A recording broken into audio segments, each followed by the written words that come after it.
Thanks for joining us for the Houston Community College Board of Trustees meeting today, December 6, 2023. The meeting will begin soon. Thanks.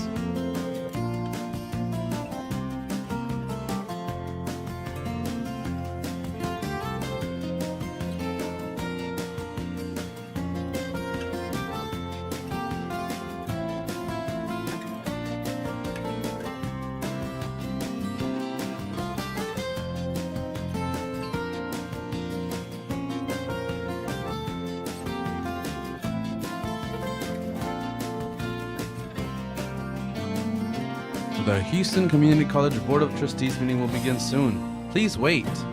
Thanks.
Student Affairs Committee for December 6, 2023 will now come to order at 2:05 p.m. This meeting was called for the purposes listed on the duly posted meeting notice. The other committee members are Dr. Adriana Tamez, Trustee Dave Wilson, and alternate Trustee Eva Laredo. A citizen desiring to appear before the Board of Trustees shall complete the hearing of citizen form 24 hours prior to the meeting and file said application with the Board Services Office. There are no citizens signed up to speak before the Academic and Student Affairs Committee today. We will begin with item A, proposed new award and deactivations. This is a report item. No action is required. Dr. Ford Fisher will introduce the item. Thank you very much, Madam Chair. At this time, I would like to invite Dr. Norma Perez, Senior Vice Chancellor of Instruction and Student Services, to the podium to present new awards and deactivations. Dr. Perez. Thank you, Chancellor. Good afternoon, Madam Chair, Board of Trustees. Before I begin, let me just make note that the Medical Biotechnology AAS degree has been removed from the approval request. So we're only talking about the heavy vehicle program. Which one was removed?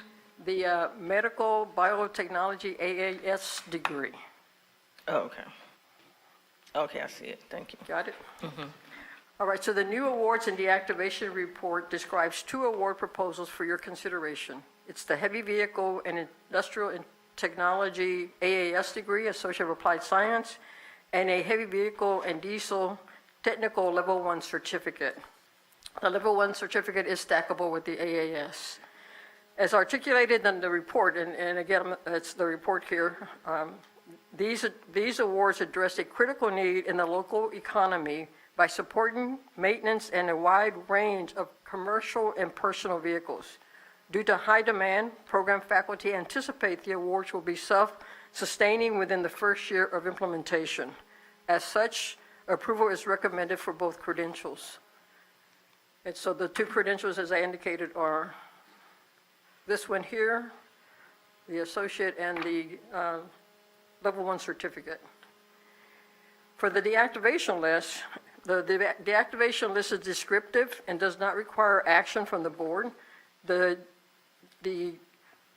GIS deactivations reflect a decline in completions and enrollments over time.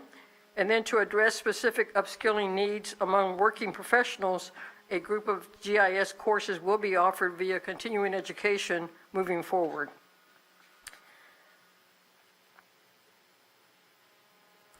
A recommendation by the Heavy Vehicle, Diesel, and Industrial Technology Advisory Committee resulted in updated curriculum to incorporate electronic systems content. Therefore, the Heavy Vehicle 1 certificate and Diesel Maintenance OSA have been deactivated to make room for updated awards with the new content, which are the awards that we're presenting to you today. The Drafting and Engineering Technology Department is consolidating 4 awards into 2 AAS tracks based on industry guidance. So this requires deactivation of the existing 4 awards to be replaced by the consolidated AAS tracks. And you see that in this presentation here. So that concludes the summary report, and the team is here, happy to answer any questions you may have about the awards. I have both the Dean of Transportation and then also the chair for the heavy vehicle program is here, as well as the president of the Northeast College, which is where the transportation COE is located. So any questions for the team? Any questions? Trustee Laredo. Thank you for the presentation.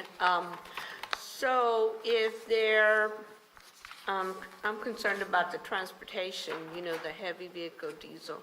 So if they're already in those classes, then the new one will take over? Right, if they're, when we deactivate a program, we have 3 years to teach out those students. Keep in mind that a certificate is basically a 1-year program. So we hope to finish those students that are within the program at this time. Excuse me, I didn't, sorry, he interrupted me.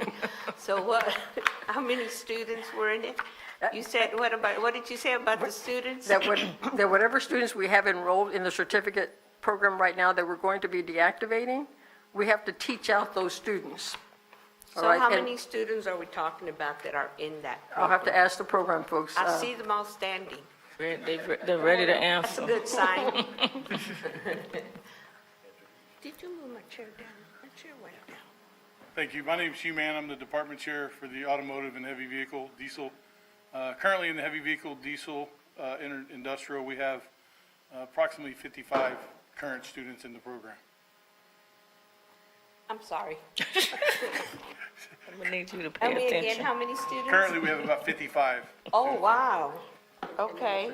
So if you have 55 students in that program, That's for the level 1 certificate that we're okay. deactivating. So then, I just don't want it to affect them. I don't want them to have to, now you put it too high. It's okay, it's okay, it's okay. It's okay. Thank you. That's, yes, sir. Thank you. So what I don't want to see is that the students have to go, they have to think that they have to re-enroll, they have to, there's a new program, new guidelines, new requirements. So, we want to try to make it as easy for them to transition from one to the other, and that at the end, that they have the certificate that they need so they can be successful. Yes, ma'am. I agree 100%. And no, there'll be no issues with that. The students will be able to, they'll have the choice, if they're still in, to move to the new certificate and maybe even decide to change to the degree, the AAS. Otherwise, they'll be able to switch credits, will cross over to the new C1. Okay, thank you. I have a question. So will the new certificate be offered at the same location? Yes, ma'am. And will any staff be affected by the deactivations, like reduction in staff? Would that cause any reduction in staff? No, ma'am. Okay. That was all I had. Any other questions? Thank you.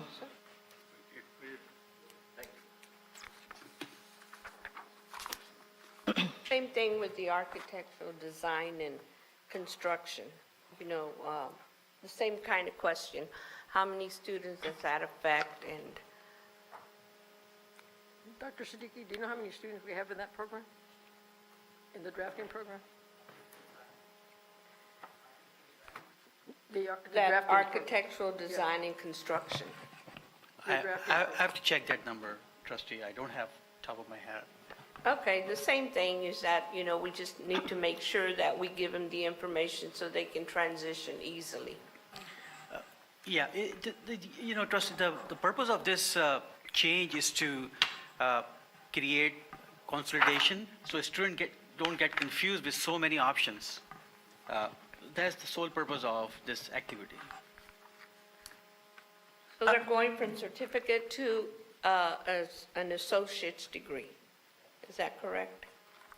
On the drafting, there are associate degrees. And so there's that 4 specialization, and what we're trying to do is reduce it into 2, is what the program and the faculty and the industry are recommending at this point. So that's what's going to happen here. Similar again with any of these programs where we have changes, the student can continue on their current plan, or they have the choice of moving to the next plan. In many cases, we try to do as to what's the best advantage, what's in the best interest of the student, so that because they can carry over some courses from the old plan to the new plan. So, but again, we have those discussions with the students and allow them to make those decisions themselves. That's good, because we don't want them to lose the classes that they took in the Correct. previous to go into the new. So if we can make sure that they blend together, that'd be great. Thank you. And we do it by what we call substitution. We look at the courses, and if we can substitute for the content of the new course, if there's such a new course, then that's how we manage that transition. Thank you.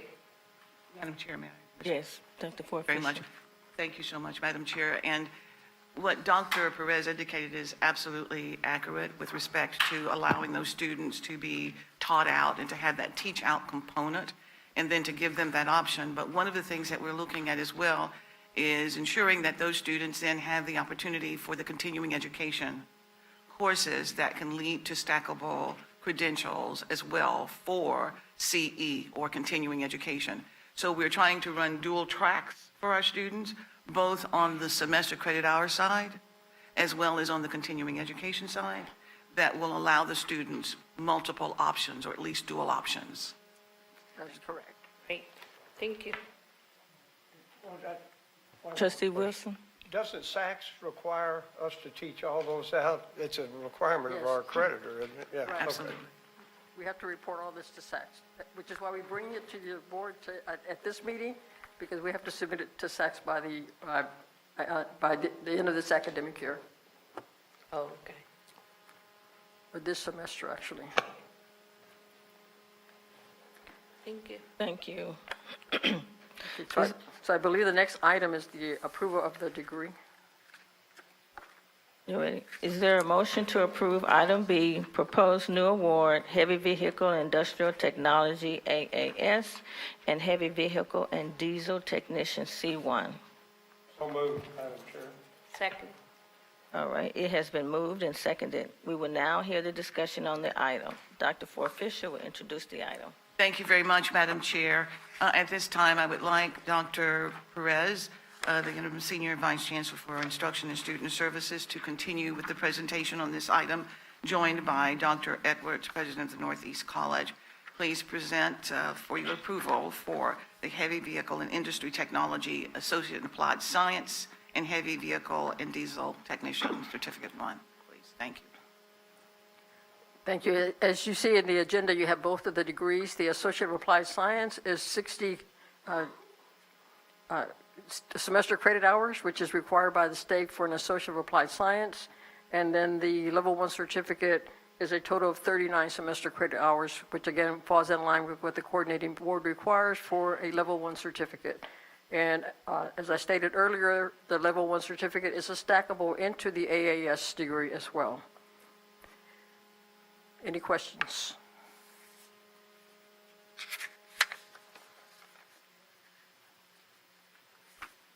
You answered it with the last one, on A. So. I guess we're ready to vote. Voting is now open. Board members, please cast your vote.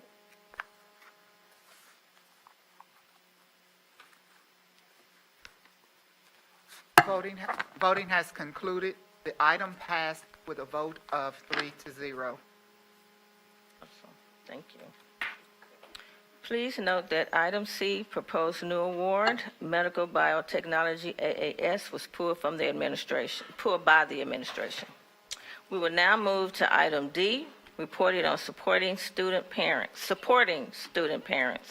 This is a report item. No action is required. Dr. Ford Fisher will introduce the item. Thank you, Madam Chair. Trustees, at this time, I would like to invite Dr. Francis Villingran Glover, President of the Southeast College and Interim Vice Chancellor for Student Services, to the podium to present an update on the new state laws that support student parents and the strategies being implemented to meet the requirements. Dr. Villingran Glover. Good afternoon, Chancellor. Thank you so much, Board of Trustees. According to national statistics, 1 in 5 college students have dependent children. One of many of the identified barriers that can make it difficult for our students to complete a certificate or a credential. Most of our student parents are also women, and more than 2 in 5 are single mothers. In the recent legislative sessions, Texas lawmakers passed bills aiming to enhance support for students with children, as well as codifying their rights in state law to ensure all colleges and universities are set up to meet their needs. One bill requires college universities to designate an employee as a liaison specifically for parenting students to connect them with resources they may need on campus, including tutoring, transportation, childcare, or access to public assistance programs. Additionally, it requires that higher education institutions in Texas provide annual reports containing data on parenting students, demographics, academic status, and other metrics. Another bill ensures early registration for students with children. This presentation will address specific challenges affecting student-parent success, outline the new state mandates, and detail and highlight Houston Community College's response to supporting student parents. I'd like now to invite Associate Vice Chancellor for Special Programs, Dr. Chastity Holloman Douglas, to give you more information.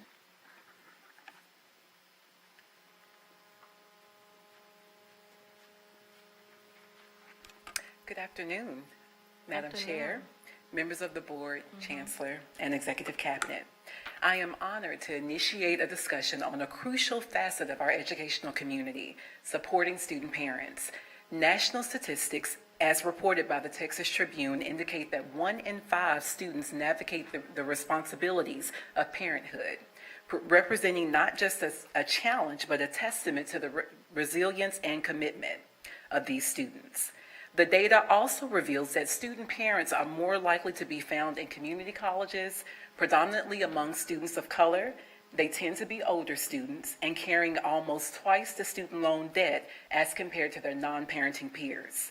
In response to this data, recent legislative initiatives have been enacted to enhance support for this population. While 25% of college students today are parents, they face substantial obstacles and are 10 times less likely to obtain a bachelor's degree within 5 years as compared to their non-parenting peers. Unfortunately, student parents often lack the same support extended to other vulnerable student populations. Within higher education, they are frequently either grouped with adult learners or overlooked entirely. This oversight is compounded by a lack of accurate data, limited resources, insufficient policies, and a lack of coordination of support services, making it challenging to truly create a family-friendly environment. National data sheds light on this situation. While around 52% of student parents leave college without a degree within 6 years, they tend to have higher GPAs than their non-parenting peers, emphasizing their commitment to education and the need to recognize their strengths and their resilience. The Trellis Basic Needs COVID-19 survey revealed that at HCC, 35% of students are primary caregivers, and 64% spend significant time caring for dependents in a typical week. As a result of these findings, we'll quickly highlight 2 of the bills that were passed in support of student parents.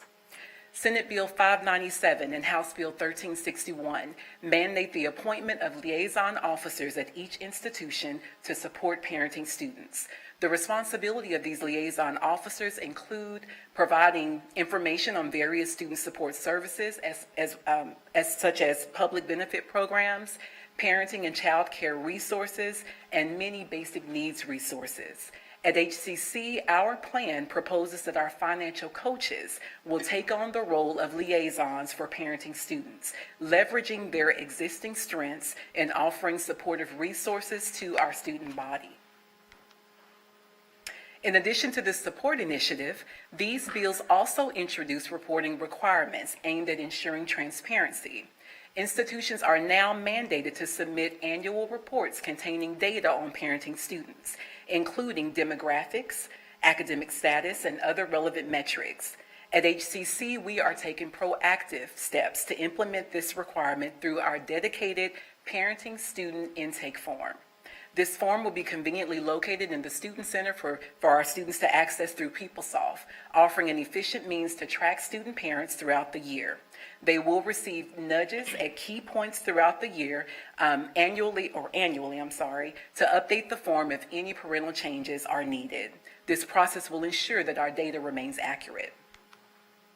Senate Bill 459 emphasizes the importance of prioritizing student parents for early registration, recognizing their unique scheduling challenges with trying to identify classes that meet their work and their family needs. This ensures that parents of children aged 0 to 18 will now have the opportunity to participate in priority registration each semester, beginning with this spring to 2024. We're excited to highlight ongoing initiatives at HCC that predate the recent legislative announcements. In fall 2022, Southeast College partnered with Generation Hope and its Family U cohort, which is a national network committed to supporting parenting students. This dedicated team has played a tremendous role in developing the parent-student intake form that I mentioned previously. We have also created a lactation committee to ensure consistent and well-equipped lactation rooms across the district, serving both students and parents. Additionally, we've strengthened our web presence, making vital resources more accessible for student parents via our Title IX website and our HCC Cares resource pages. In the future, our Family U team will broaden its efforts to assess existing campus policies across the district, specifically those focusing on addressing the distinct challenges confronted by our student parents. We plan to provide clearer guidelines for faculty and administrators to better support these students effectively. Simultaneously, we are committed to diminishing any stigma or stereotype that our student parents may face. We plan to achieve this through more education for our community to create more family-friendly spaces. To further support our community, we are also initiating conversations to create a support group for student parents, aiming to enhance the overall college experience by providing intentional opportunities for connection. Additionally, we will also be working with our faculty to incorporate a syllabus statement that expresses our support for student parents. In conclusion, we are encouraged by the recent state mandates and optimistic for the ongoing and future work to support our student parents here at HCC. Thank you. Any questions, trustees? Thank you. I have a comment. Okay, Dr. Laredo. That goes with the theme that, in next week, I think, we're having graduation. And so it's always great to see our students, so graduate. And so I know in talking to them, I know everyone shares in the thought that congratulations to all the students and congratulations to those that will graduate in the fall and those that continue on. And we congratulate all of them. It's about them. And thanks to all of you doing that hard work. And keep pushing and striving and moving them. Yes, ma'am. Thank you. Thank you. Thank you, Trustee Wilson. Yeah, okay. Thank you so much. Dr. Glover, I see you without your cane and your walker. The Academic and Student Affairs Committee meeting is adjourned at 2:28 p.m. it's a record.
The meeting of the Audit Committee for December 6, 2023 will now come to order at 2:30 p.m. This meeting was called for the purposes listed on the duly posted meeting notice. The other committee members are Dr. Reagan Flowers, Trustee Dave Wilson, and alternate Trustee Robert Glazer. Opportunity for public comments. A citizen desiring to appear before the Board of Trustees shall complete the hearing of citizen form 24 hours prior to the meeting and file said application with the Board Services Office. There are no citizens signed up to speak before the Audit Committee today. The topics for discussion and our action. Is there a motion to approve Item A, Annual Comprehensive Final Report and Independent Audit Report for the fiscal year ended August 31st, 2023? So moved, Madam Chair. I shall second. It has been moved and seconded. We will now have discussion on the item. Chancellor Ford Fisher will introduce the item. Thank you very much, Madam Chair, Trustees. I would like to invite Senior Vice Chancellor Marshall Hines to the podium to present for your approval the Annual Comprehensive Financial Report and Independent Audit Report for the fiscal year ended August 31st, 2023. Mr. Hines. Thank you, Madam Chair, Chancellor, Trustees. We're here today, as you heard, to approve the Annual Comprehensive Financial Report and also look at the Independent Auditor's Report for fiscal year ended in August 31st, 2023. Before we start that, though, I would like to ask the folks in the back that are with accounting and finance to please stand up. This group you rarely see, but they are here.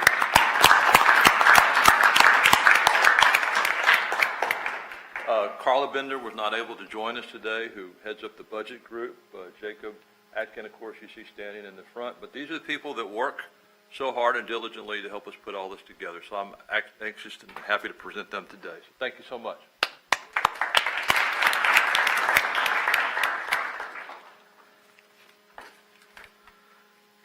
So we'll start up. I want to also introduce someone today that you've seen before. Lupe Garcia can come on up with Whitley Penn. And he will present, first of all, the audit that we had completed for fiscal 23, and then we'll also have entertain questions about the Annual Comprehensive Financial Report. So thank you very much.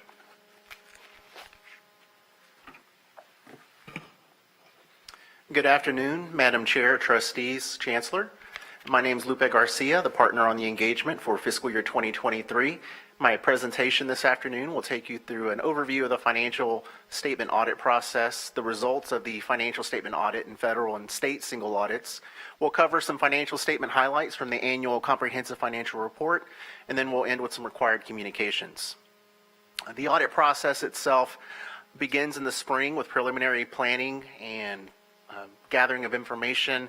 Interim field work occurs in the summer. During that phase of field work, we focus on testing internal controls, your policies and procedures at a transaction level. We identify the major programs in the federal and state single audit at this point, and we begin the compliance testing that's applicable to those federal and state major programs. Once the college's fiscal year ends, the college will post closing entries, prepare schedules and statements. We return for the financial portion of the audit to really get in gear. We focus on your significant account balances, your transaction cycles. We're performing substantive procedures, confirming information directly with third parties. And over all these months, we're obtaining audit evidence to support the opinion on the college's financial statements. As external auditors, we can issue one of several opinions. A disclaimer would be an opinion where the records were in such poor condition or didn't exist that we weren't able to express any type of opinion, which would have been the worst case scenario in a financial statement audit. A qualification would be an opinion expressed in a situation where everything was fairly stated except for the areas that we noted in our report. And the best outcome in a financial statement audit is receiving an unmodified opinion. And that is the opinion that we've expressed on the college's financial statements for the fiscal year ending August 31st, 2023. That opinion is at the very beginning of the financial section of the college's Annual Comprehensive Financial Report. Once this report is made public, users of the report will refer to our opinion, to our report, to ensure that it is indeed an unmodified opinion. What that indicates is that the financial statements and the note disclosures are fairly stated and that you're following generally accepted accounting principles. We also issue a report on the college's internal controls over financial reporting and on compliance its material to the financial statements. Had we identified any material weaknesses or significant deficiencies, they would be reported here. Or if we had identified any material noncompliance, that would have been reported here. But none of those items were identified as a result of our audit procedures, so a clean report here as well. And then the third and final report we issue is over your federal and state programs. The major programs in the federal single audit for fiscal year 2023 included the Student Financial Aid Cluster, your Education Stabilization Fund programs, and the state major program was the Texas Education Opportunity Grant, or TEOG. The compliance testing that we performed over these major programs did not identify any non-compliance or question cost, so good news there as well. Within 30 days of this report being issued, the results of the federal single audit have to be uploaded to a federal audit clearinghouse, and that's the first way that federal and state agencies become aware of how the college performed in the financial statement audit and the federal and state single audit. As I just mentioned, the major programs for fiscal year 2023 included the Student Financial Aid Cluster, HERF, and TEOG in the state single audit. Over the last couple of fiscal years, you can see last fiscal year was also those same major programs. The year before that, it was HERF, Adult Basic Education, and TEOG. The statement of net position is the college's balance sheet as of August 31st, 2023. So these are balances that existed on that particular day. Your total assets and your deferred outflows of resources totaled $1.691 billion. Of that balance, that's primarily comprised of your cash and investments of $392.1 million, and your capital assets net of depreciation and amortization. That includes land, construction in progress, furniture and equipment, buildings, vehicles, as well as right-to-use, lease, and subscription-based IT arrangements. That's $1.156 billion of that balance. Your liabilities and your deferred inflows of resources totaled $1.035 billion. That's primarily your outstanding long-term bonds and notes payable, $607.5 million. And then you report two liabilities related to retiree benefits. These liabilities are calculated and measured each and every year by TRS and ERS. You take the proportion that applies to Houston Community College and you report these in your financial statements. The net pension liability for your participation in TRS is $94.7 million, and then the net other post-employment benefit liability is $143 million, and that's related to retiree health care provided through ERS. The difference between your assets and liabilities and your outflows and your inflows is your net position, and that was $655.9 million as of the end of the fiscal year. Looking at the net pension liability, it was 75.62% funded. That's a good, healthy percentage for a pension plan. Although you do report a liability, the plan is being run appropriately and it's in good shape through TRS. For the OPEB liability through ERS, different scenario here. You can see the funded percentage is 0.57%. This is a pay-as-you-go benefit. There aren't cash investments being set aside to fund future retirees with this benefit. This is $142.9 million as of the end of the fiscal year. Again, with the pension and the OPEB amounts, these are out of your hands. You contribute to both of these plans. You budget for both of these plans exactly like you should. The decision makers at the state level really drive what's going to happen with these amounts in regards to what the benefits will be, what the contributions from employees, from employers in the state will be, and that will determine the health of these benefits going into the future. A few years ago, the college identified overpayments that it made to TRS, and so you have a credit or a balance with TRS that you are using into the future. As of the end of fiscal year 2023, that balance with TRS related to these overpayments that were made in the past totaled $7.6 million. Total revenues for fiscal year 2023 were $578.4 million. That was a slight decrease from fiscal year 2022. 41% of your revenues come from property taxes at $236.7 million. You have 15% coming from your Title IV awards, 14% from your state appropriations. Tuition and fees makes up 13% of your total revenues, 10% for federal grants and contracts. Investment income did show a significant increase there. It represented 3% of your revenues for fiscal year 2023 at $17.5 million. Auxiliary enterprises brought in $5.4 million, representing 1% of your revenues, as well as state grants and contracts, and other miscellaneous revenues were $12 million, or 2% of your total revenues. Total expenses totaled $498.7 million. That was a 5% decrease compared to fiscal year 2022. Instruction and institutional support were the two largest categories of functional expenses for fiscal year 2023, followed by scholarships and fellowships at 10% of your expenses, 8% of your expenses for student services and depreciation and amortization, followed by academic support and operations and maintenance at 7%, and the remaining categories of expenses were 3% or less. As part of the audit, we do review the system's accounting policies and procedures. You're following all current generally accepted accounting principles. There was an implementation in fiscal year 2023 for GASB Statement Number 96. GASB is the body that sets the accounting and financial reporting requirements for all state and local governments of the United States. Subscription-based IT arrangements relates to contracts for software licenses and software subscriptions.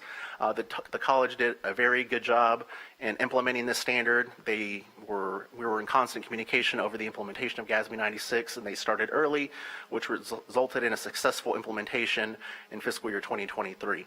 The financial statements do include estimates, so as members of the governing body, it's important to realize that these estimates could change in the future. By far, the largest estimate in your financial statements is related to the TRS and ERS retiree benefits, the pension and OPEB, but you also record allowances for your uncollectible receivables, which is based on historical collections. We've concluded that management has made these estimates in the financial statements properly. There are significant risks in every financial statement audit. These two risks that I have noted here at the top of the slide aren't specific to Houston Community College or because of anything we came across. These are always risks that we have to consider in planning our procedures. The first one is the risk that management could decide to not follow your policies and procedures. That's always a risk with any organization, and we perform procedures to address that, to try to identify significant material transactions that could possibly be misstated. And then there's always the risk that revenue could be recorded in the improper period. That's the improper revenue recognition risk. So we perform procedures over your significant revenue streams to ensure that you're reporting the proper revenues in the correct fiscal year. We did not have any difficulties in performing and completing the audit. I'd like to thank the college for its cooperation and patience over all these months to get the audit completed, because we're here today making this presentation to you on time. Our audit procedures did not identify any material misstatements, any corrections that we had to bring to management's attention, no disagreements to report in regards to the application of any accounting principles or accounting estimates. We do obtain a letter from management at the end of the audit.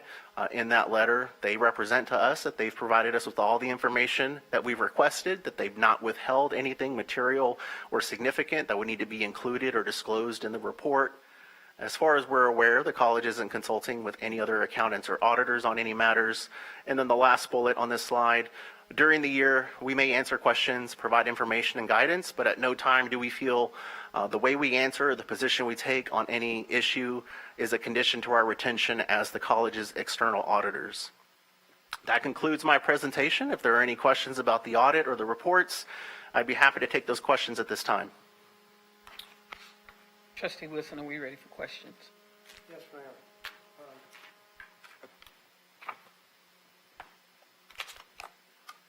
ma'am. On page 8, our savings account is $392 million. Is that what am I reading that right? That's how much we have in reserve? So cash and investments as of the end of the fiscal year were $392 million.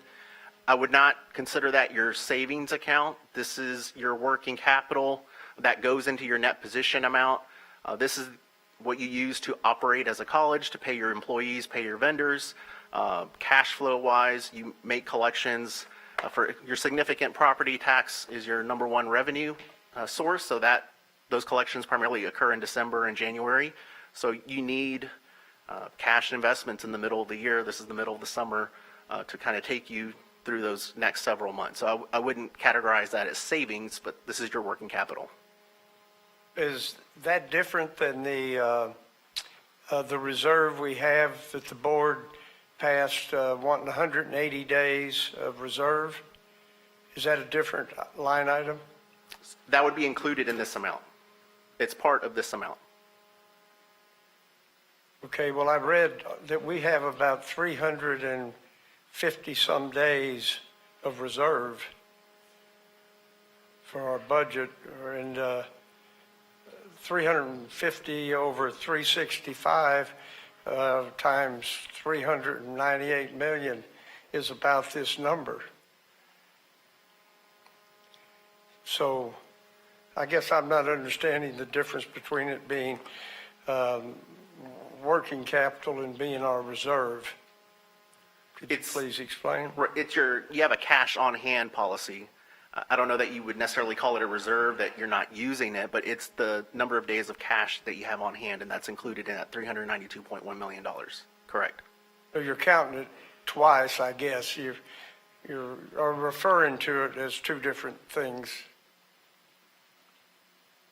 The cash and investments reported on this slide and included in your financial statements, the amounts in that line item are used for the calculation of the number of days on hand. It's the same amount. Thank you.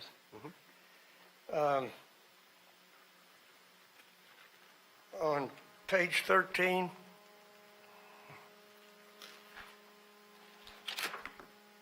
oh, I'm sorry, let's go back to 11, please. What was the issue in having to restate those 3 or 4 years with the teacher's retirement system? What did we do wrong in those years, 2013 through 17?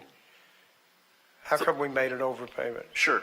So there was a percentage in your software that was incorrect. So you were incorrectly sending more to TRS than you were required to during that period of time. How did you catch that? That was caught by management during fiscal year 2020. So this goes back 4 fiscal years when this actually was identified. I know the college went back and forth with TRS to determine how this would be corrected. They were not going to write a check back to the college, but they did agree to have a balance, a credit balance with the college that they could draw from into the future. And that can't be applied against the liability, or they just want it set up as, that's part of the rules, and set it up as a overpayment of credit balance?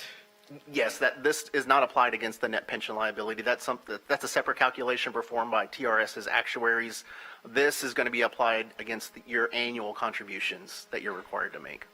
Which the annual contributions go towards a retirement, don't they? Yes, that's correct. Okay. That's correct. But I believe there's a very particular process to draw this amount down each and every year. Okay, so our accounting department found these errors, not the your firm? Yes, the college Okay, found good. this. Okay, great. All right, now page 13. Is that first line supposed to be 2023 total expenses instead of 2022? Yes, that is correct. That first Okay. line should be fiscal year 2023. Okay. And you explained on page 15 the question I had.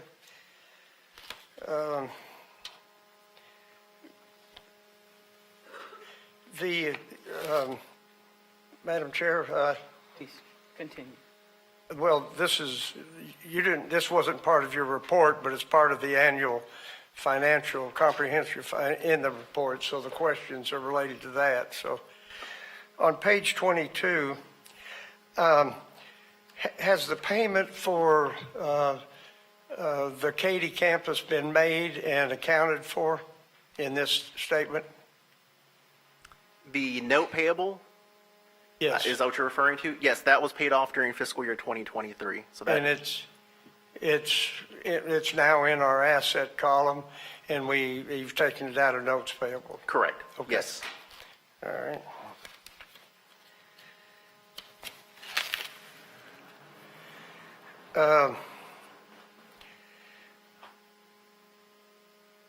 On page 31, the capital improvement program, CIP 2.0, I just want to make a statement about that. Oh, no, I got a question too. Should that total be 22,179,053? Did you leave on page 31?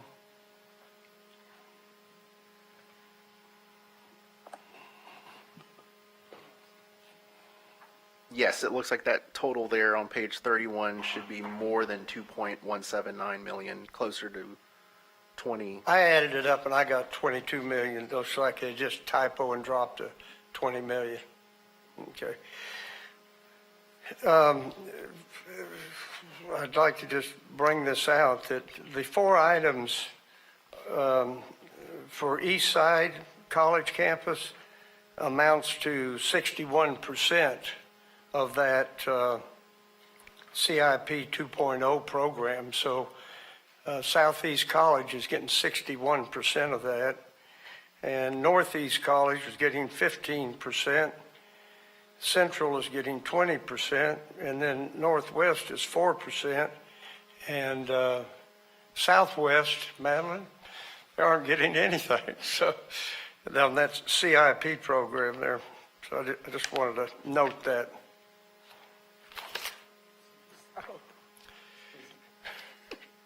On page 90 of the Lone Star program,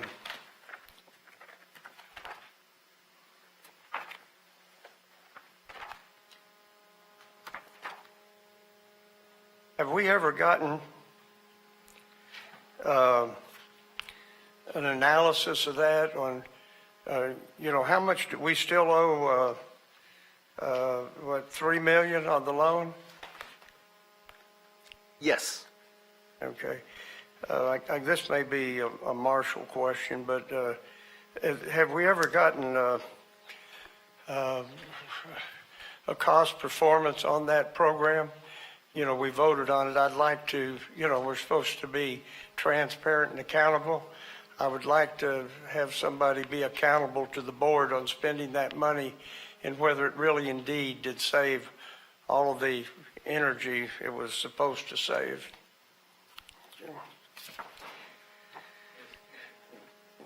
Yes. Well, this is going backwards. It says page 63.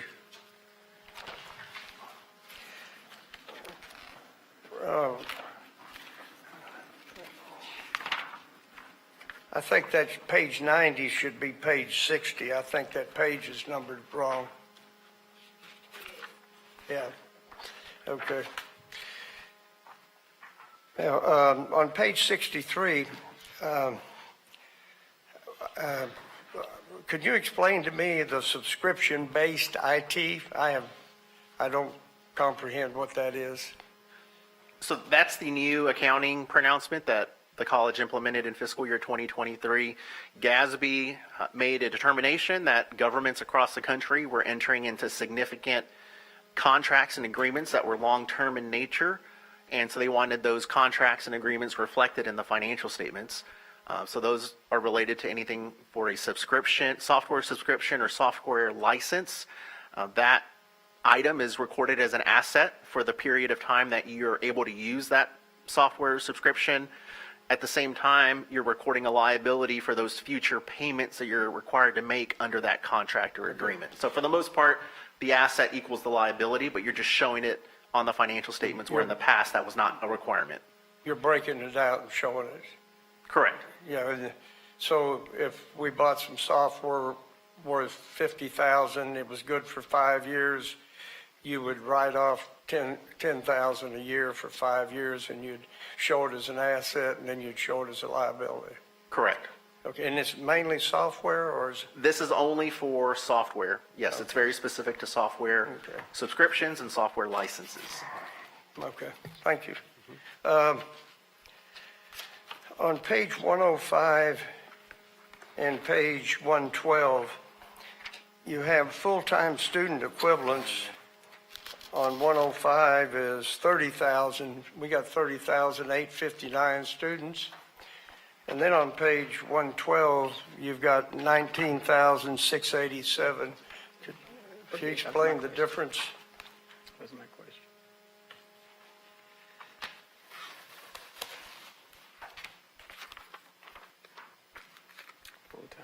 students. It's table 9. The 19,687, that's the dollar amount per student. So the amount presented on page 105 is an actual student count. On page 112, it's a disclosure of debt per student, so it's a dollar amount. That's not the number of students on page 112. Why not? Why aren't they the same number? On 112, it's taking that number, it's taking the debt divided by the number of students to come to a per student outstanding debt amount. There's a dollar sign. Oh, that's a $19,000. Yes, that's Oh, an amount. I read that wrong. Okay, thank you. Okay.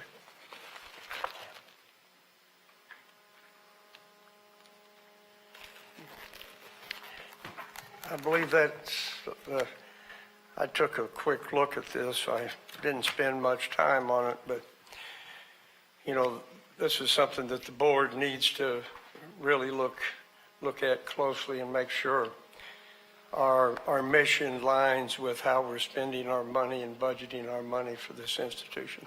Thank you, Madam Chair. Trustee Flowers, you have questions?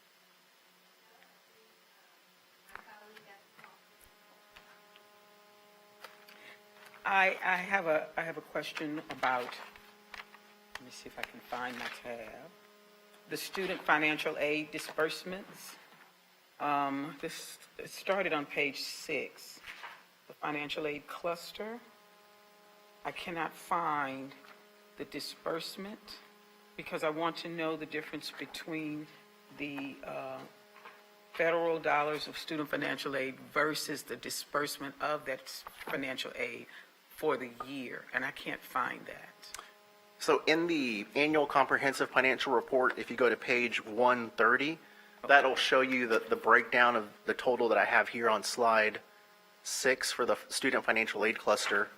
The majority of that amount, $82.7 million, is related to the Pell grants.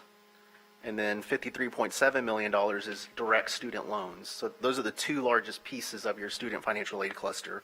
So it's at the top of page 130 in the annual comprehensive report.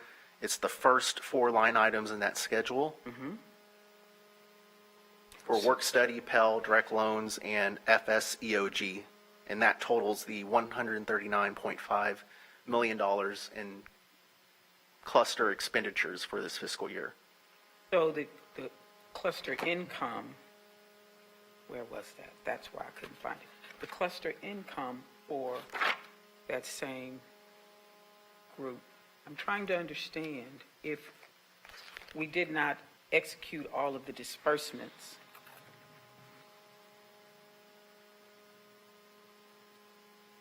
and I don't think that we did, then these two numbers should not be equal.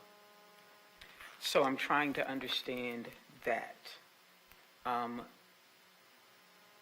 And that should have been a correction of a glitch in the disbursement system that lasted nearly a year. So how did that get reconciled?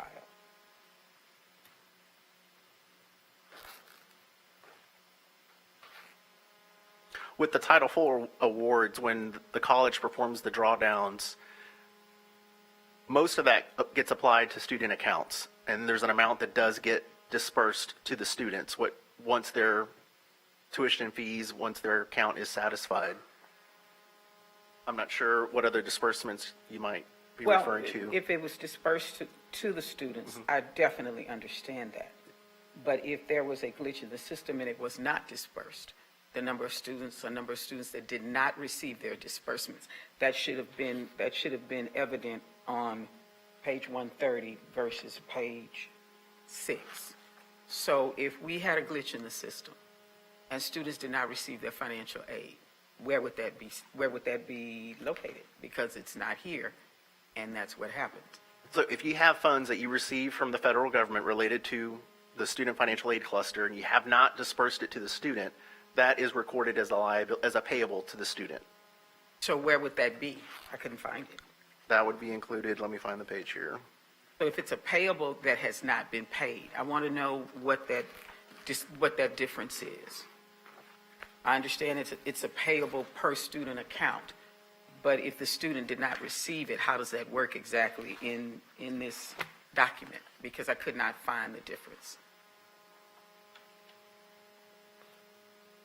On page 52, there is a schedule starting at the middle of the page for payables, and the third line item down is the student payables. So as of August 31st, 2023, there was a balance of $6.4 million that was owed to students as of the end of the fiscal year. So page 52, let me tag it.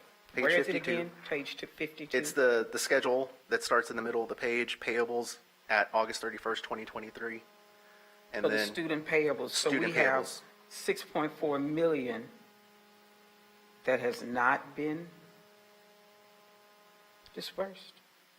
as of August 31st, 2023. So this is a balance at a point in time. With payables, there's usually a timing difference there shortly thereafter, similar to payables for vendors. Once that balance is relieved, the payable balance will be removed. And if it's not, how do we reconcile that? If it's 6.4 million in payables and 5.4 million the year prior, and we know that the disbursements, 100% of the disbursements were not made, we had a glitch in the system. Where is the notation for the glitch in the system for the students that did not receive their disbursement? I can't find that. The assumption would be that this 6.4 million and the 5.4 million will somehow, in the future space and time, be completely distributed. But that is not the case, based on our issues that we faced. So where is that? So, Madam Chair, let me shift my focus. Mr. Corrigan, that may be a discussion we need to have before the close of the year, so that we can understand if students did not receive their disbursements, where would that dollar value be, and what would that dollar value be? Because we did have a glitch in the system, and I'm not seeing where that glitch got corrected. So if we could have a meeting before the end of the year and we can discuss that, that would work for me. Is that okay with you? Yes. Okay, thank you. So I'll have to work with Mr. Corrigan to get the correct answer for that, because looking at the receivables and payables, the assumption is that the 6.4 million would be fully paid out for the last year. However, those two numbers, the 6.4 and the 5.4, are probably questionable because we did have a glitch in the system.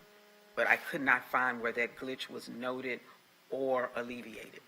So I'm not going to make an assumption that it's going to be alleviated here.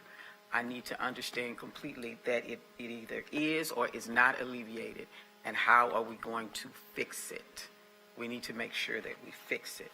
Can you go to, hold on, contract hours, please? Page 106 versus page 107. And this may be something that Vice Chancellor Perez may have to help us with. We understand that 2023 will be different. We're looking at, if we look at page 106 and what the state appropriations have been, we have been dropping dramatically in appropriations, in academic. Technical has remained fairly steady, continuing ed increased slightly, and then the funded. If this is our state appropriation, which is now 11 million short, is that what I'm reading? From 2014 to 2023, we have declined significantly in state appropriation. What was our appropriation this year from the state?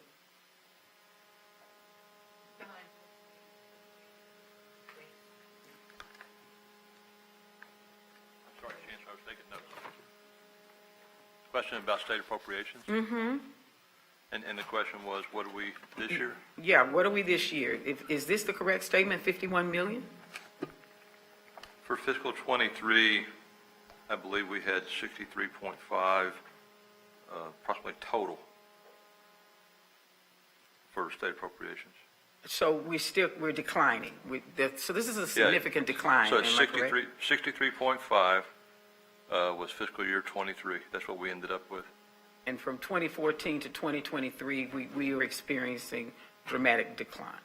We can see a trend, as you said, 69, 69, 70, 70, 68, going all the way back to 2019, 68, 68, 68, and that's the decline starting there, coming out of COVID. So 63.5. 63, the top, the 23 on page 10, was it 7? 5? 105. 105, is that we budgeted and collected 63.587 in fiscal year '23. But yes, it's been going down from the state, and that's mostly due to enrollment. That is based on our enrollment. Thank you for that. I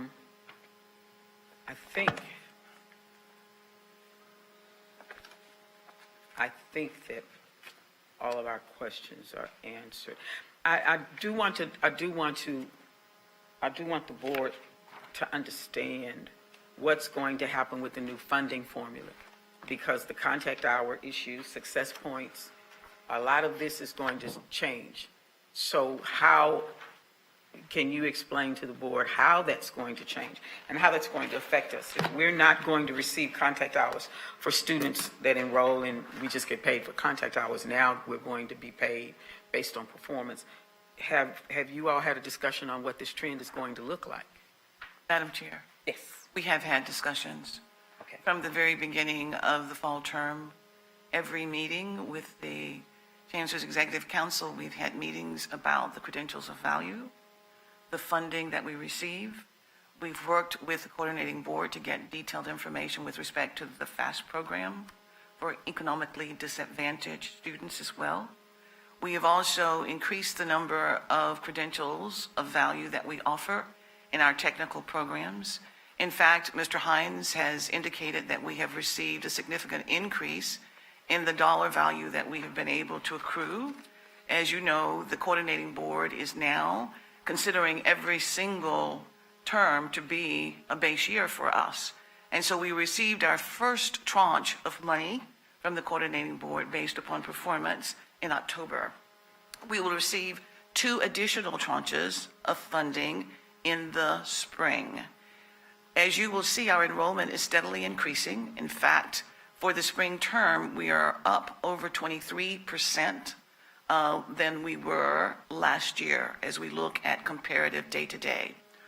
All of the presidents have been working with the vice chancellors to ensure that we look at the credentials of value that we could quickly implement for the fall, and then they're adding to that in the spring.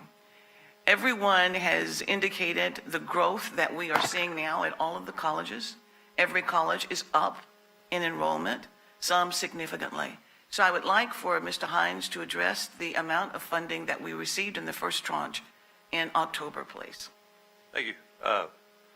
We also have a budget workshop this afternoon, so you'll see a lot more detail in that, but the Chancellor's correct. We've been talking about this for quite a bit, and it's a heavy focus in our Executive Council for the Chancellor's Council. And all the folks that are shared services, all the presidents are working. That's why I think we're seeing it pay off for us and increased enrollment, and particularly the growth of online. But we received 2 payments. One was, I think, around $1.5 million early in the year. And then we just received one that was a little over 35, I think it was $30 to $35 million. And there's a little bit of discussion going on in Austin. We are to receive also, as you and I have discussed before, fast payments or weights that go. And there's some problems with them, how they process that. So we were supposed to receive that toward the end of each semester. And that looks like that might be delayed a little bit, not because of us, but because of the state and going through that process. And a lot of that has to do with dual credit as well, because with the free lunch program, we're not allowed to know, that we have to rely on that information from the state. And so far, they're trying to figure out how to do that. And we also have some ISDs that are purchasing books, or the students are going out there and purchasing their own books, and it's against the rules for them to do that if we want our full reimbursement. So we're working, we're being voiced. It's not just us, it's a lot of community colleges across the state. So I expect to see something, and that's something we talk about with the accounting group, maybe in the first quarter or the first month of the new 24 calendar year. But again, you'll see some more of this in the workshop. It's a very complex, and again, we budgeted around $68 million this year, including our fast payments. So, Thank you very much, Madam Chair. May I also add that our Chief of Staff, Mr., or shall I say Dr. Martinez, TACC, TAC President, and I had a conversation, and we talked about the credentials of value and how we might expand upon what we offer with different populations. For example, with incarcerated populations of students particularly, we can work with them and also get the funding. As we look at our online programs and some of the requests that are coming in from various other parts of the country and the world for that matter, where individuals are interested in enrolling our courses and our programs, we can get the credentials of value funding for those as well, even though they're not in the state of Texas. So the information that we are acquiring is really very, very positive for us. Also, in working with the Chancellor's Business Council that Dr. Brillo Hopkins had worked with previous Chancellor to establish, we're working with Mr. Alcantara, the former commissioner. And one of the things that we have been told by some of the members of the team is that HCC has the largest inventory of workforce programs. We are far ahead of many other institutions with respect to the opportunity to offer the credentials of value and to serve the workforce in a very proactive way. So we're really very pleased about all of that. Okay, thank you. Okay, are there any other questions? Trustee Wilson? Yeah, for clarification on page 41, cash flows for non-capital financing activity, receipts from state allocation, 84 million. What is that number? So this particular financial statement is a cash basis. So there was cash received during the fiscal year of this amount. A lot of times what happens with that amount, you have receivables from the prior year that's relieving. So it doesn't necessarily agree to the revenue per year. Okay, this is accrual and the other is cash basis? Yeah, on page 41, this is cash basis because it's the cash flow this statement. is cash and the other one's accrual? Correct. I got you. Okay, that's what I wanted to know. Thanks. Are there any other questions? Are we ready to vote? Ask committee members. Oh, Trustee Wilson, one more question. Yeah, those minor typos are going to be Corrected. corrected, right? Okay, somebody will go over it and look at it close again and make sure got all that. And assuming that, I'm ready to vote. And then we'll receive, I'll work with Mr. Corrigan, and we'll receive the information about the financial aid disbursements and what that looks like. So, and that should be included in this audit. Are we ready to vote?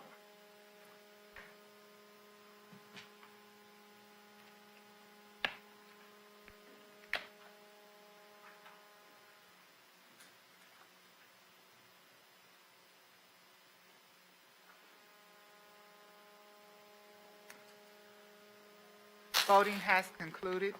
The motion passed with a vote of 3-0.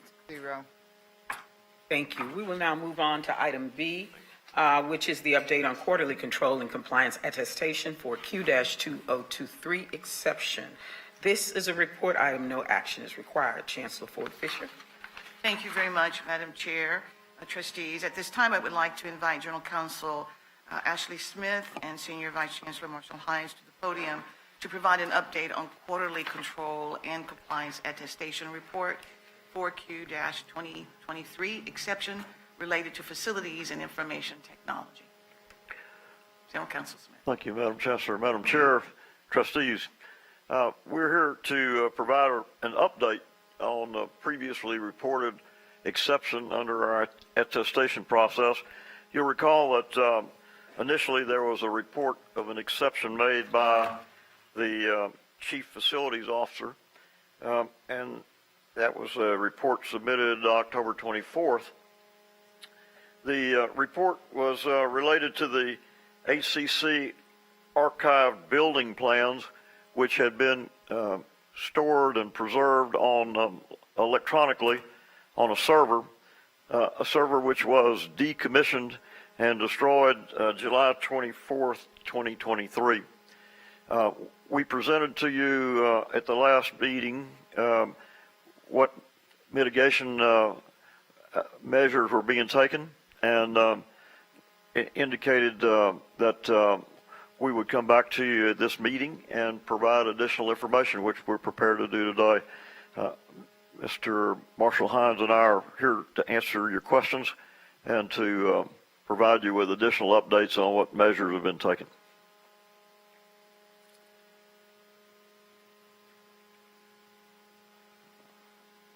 Thank you, Madam Chair, Trustees, Chancellor. I've invited Chief Facility Officer Samantha Van Hearns and then, of course, Farrell Prestige with our CIO. This document that we're talking about, some speaking points to bring you up to date on what we've completed since our last meeting. So we've taken this as an opportunity to be progressive in the changes of storage and digitalizing and sharing of documents related to our building plans. So HCC facilities, HCC records management, and HCC technology information are evaluating and implementing upgraded digital archival plans. And what we have done to date so far is, we did a count. We have 550 servers across the system, and the issue that we have before us was a total of 6 servers that were being decommissioned, and of the 6, 1 had an issue where we think we may have lost some of our digital plans. But the continuous protection of the facilities plans and as-built drawings, we've eliminated the servers that are not managed by information technology at HCC within our fence. We've created redundant or secondary storage cloud-based capacity. All that's completed already. We've already got the cloud base in place and the new proper server set up for that. HCC's IT prepared a server with redundant storage that we also have it on a host for our project managers to work with so they can pull up plans. We will not only provide redundant storage, but the model will also allow for collaborative sharing between our architects and engineers. The HCC program will not only provide secure redundant storage, with that collaboration, we have to ensure training across HCCS to ensure compliance with all protocols, business practices, and communication processes. Continuous procedure where current and future contacts with vendors that host our data are reviewed by HCC and procurement partnership, information technology, as well as HCC legal.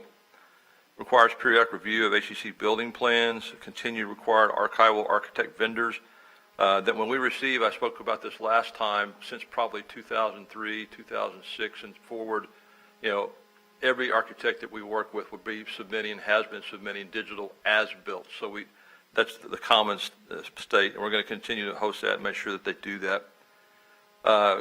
The required records management and OGC office to retain the ultimate final sign-off before any server is decommissioned, and that's more Farrell's area in IT, but it happened here in facilities, so I'm speaking on that. So since this event, we've been able to obtain and timely provide all building plans that were needed to do any type of construction, design, or management within our system. We've not had any holdups on schedules for lack of ability to produce plans. Since this, we've gone up to the 13th floor, which most of you probably have not seen. It's a storage area. We've taken all the blueprints that have been up there, and they've been moved to an area downstairs. And we're preparing to bring in a consultant, and we've done all this internally so far, lined out all the plans, trying to get a count on how many hard documents there are and how many digitized documents still remain. We don't have that final count in yet, and we're working with the project management team to help us do that.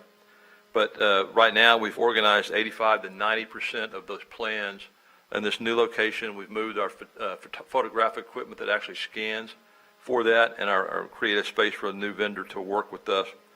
Hard copy plans have been digitalized. Count process continues. That's the big question that drives cost. We need to know how many plans we're actually going to have to be scanned if they're not remaining on some digitized format somewhere that we possess already. And so that gives us our number, and these are large numbers. It's 150,000 documents, something like that, at worst case scenario. But we're whittling that down as we go through the process of how many we don't have. Time duration depends on, the number of hard copies that we have to digitize again, and the estimated time period, for just a ballpark, since we haven't gone out for procurement, is roughly about 6 months. Phase one, is, like I said, has been internal. We've spent maybe $50,000 bringing all that down, sorting this, bringing a couple of laborers to help work with that, and then also to accurately count what we have. So by the next time I'm able to report to you, we should have actual number of documents that we have to scan versus all the ones that we still have in our digitized format, which will cost us nothing but to transfer it over to the new server. The new server is ready. The new server has backup. The facilities team is already beginning that process, and the rest of it is going through manually and looking at the plans and trying to reorganize them. And to give you an example, why we don't want to replicate everything is anytime you design a building, I'll pick on the new Katy building or I'll pick on a Coleman Tower, that you receive from architects in digital format, 25% construction documents, 50% completed construction documents, 75%, 100% construction documents, and then you receive as-built at the end of the project. We don't need to digitize all of those. We only need to digitize the as-built final documents because those are the ones that are the most important. So we want to minimize the number that we have to pay for to have redigitized. And so I'd be happy to address any questions, and I'd be happy to have Farrell add anything if she would like to, or Samantha.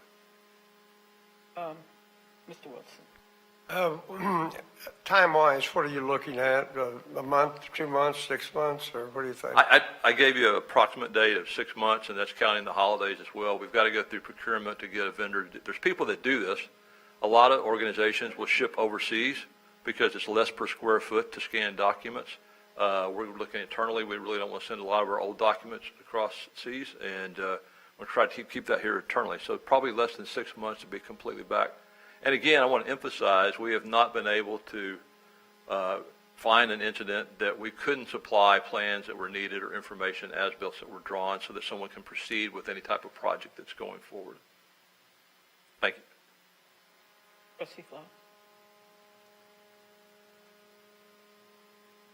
No questions? I have questions. So we don't know the total number of documents. When did we make this request? Because I'm looking at an 11/1 date, 11/1/2023, which was sent to me, TI-23.094. So I'm looking at what was requested. The backup information to include the number of documents, the location, the hours required to bill, and the resources required to process. So we do not have a number on the number of documents that we lost. Nobody knows that answer. That's correct, because we have multiple sets. As I said, there's the 25, 50, 75, 100, and then as-built. So there's 5 sets of plans that have been previously digitized or sent to us in digital format that we really don't need to replicate again. And so we hate to spend the money to do that when really all you want to do is have the final as-built drawings. And those are the only digitized drawings you have from when we had the bond. Those are all bond documents. Am I correct? No, it even precedes the digital format, of going out on the architectural world started before the 2013 CIP project. So we had things before that. And the best thing to have that you want to have is the as-built documents. The others are not necessary to have those. And for example, I'll use again San Jacinto High School. There's a building that dates back, I think, to the 20s when it was renovated by HCC. All the plans were done in digital format. So we have a lot of that already done that we don't have to replicate. And I can't bring someone in with good conscience and say, go ahead and do this, and they give us a price after they get through or when they get halfway through. Someone has to assess that. And it takes a while to bring someone on board, but it's taken us almost 3 weeks just to get the plans out of 2 different locations on level 12, up in the tower in the attic area, up on level 13, which really is not accessible to the public, get them organized, get them working, and have people actually going through there and trying to get a count on those. So all of those things were done, and this movement took place, and everything is now on the 13th floor? No, it's down on the basement floor off of 13 and 12. I believe that's correct. It is where? Down in the basement area. Okay, so we have paper documents in the basement Yes. in Houston I asked when it those. floods. I asked those very same questions. In the area we're in, we've never had any floods, even during Tropical Storm Allison when the whole area here flooded and the medical center. That was my first question. And did anybody count documents while all this movement was going on? Yes. And it's not only counting the documents, it's also looking at what's digitized. Someone has to sit through those files and look at that and say, here we have, I'll make this up, but we have the Southeast campus, and we have 5 sets of paper plans. We already have found that we have 3 or 4 sets that have already been sent to us digitized. We don't have to replicate that, and we can now no longer keep and redo the other ones. So how many documents, what is the document number based on the current movement from everywhere else to the basement? What are those documents? Yeah, Whether so there are 5 sets of them or 2 sets of them or 1 set of them, what is the number of documents? Because all of them should have been digitized, and clearly they were not. So how many documents did you all count? I have seen numbers that range from 150,000 to 200,000, I believe. And Samantha, you can answer about being completely done and going through the count. Yeah, so we are not able to count every set as they're moved. A lot of them are collated and rolled together, so we have to open them up. It was not feasible to open everything that was received from architects as they worked through the projects and completed them.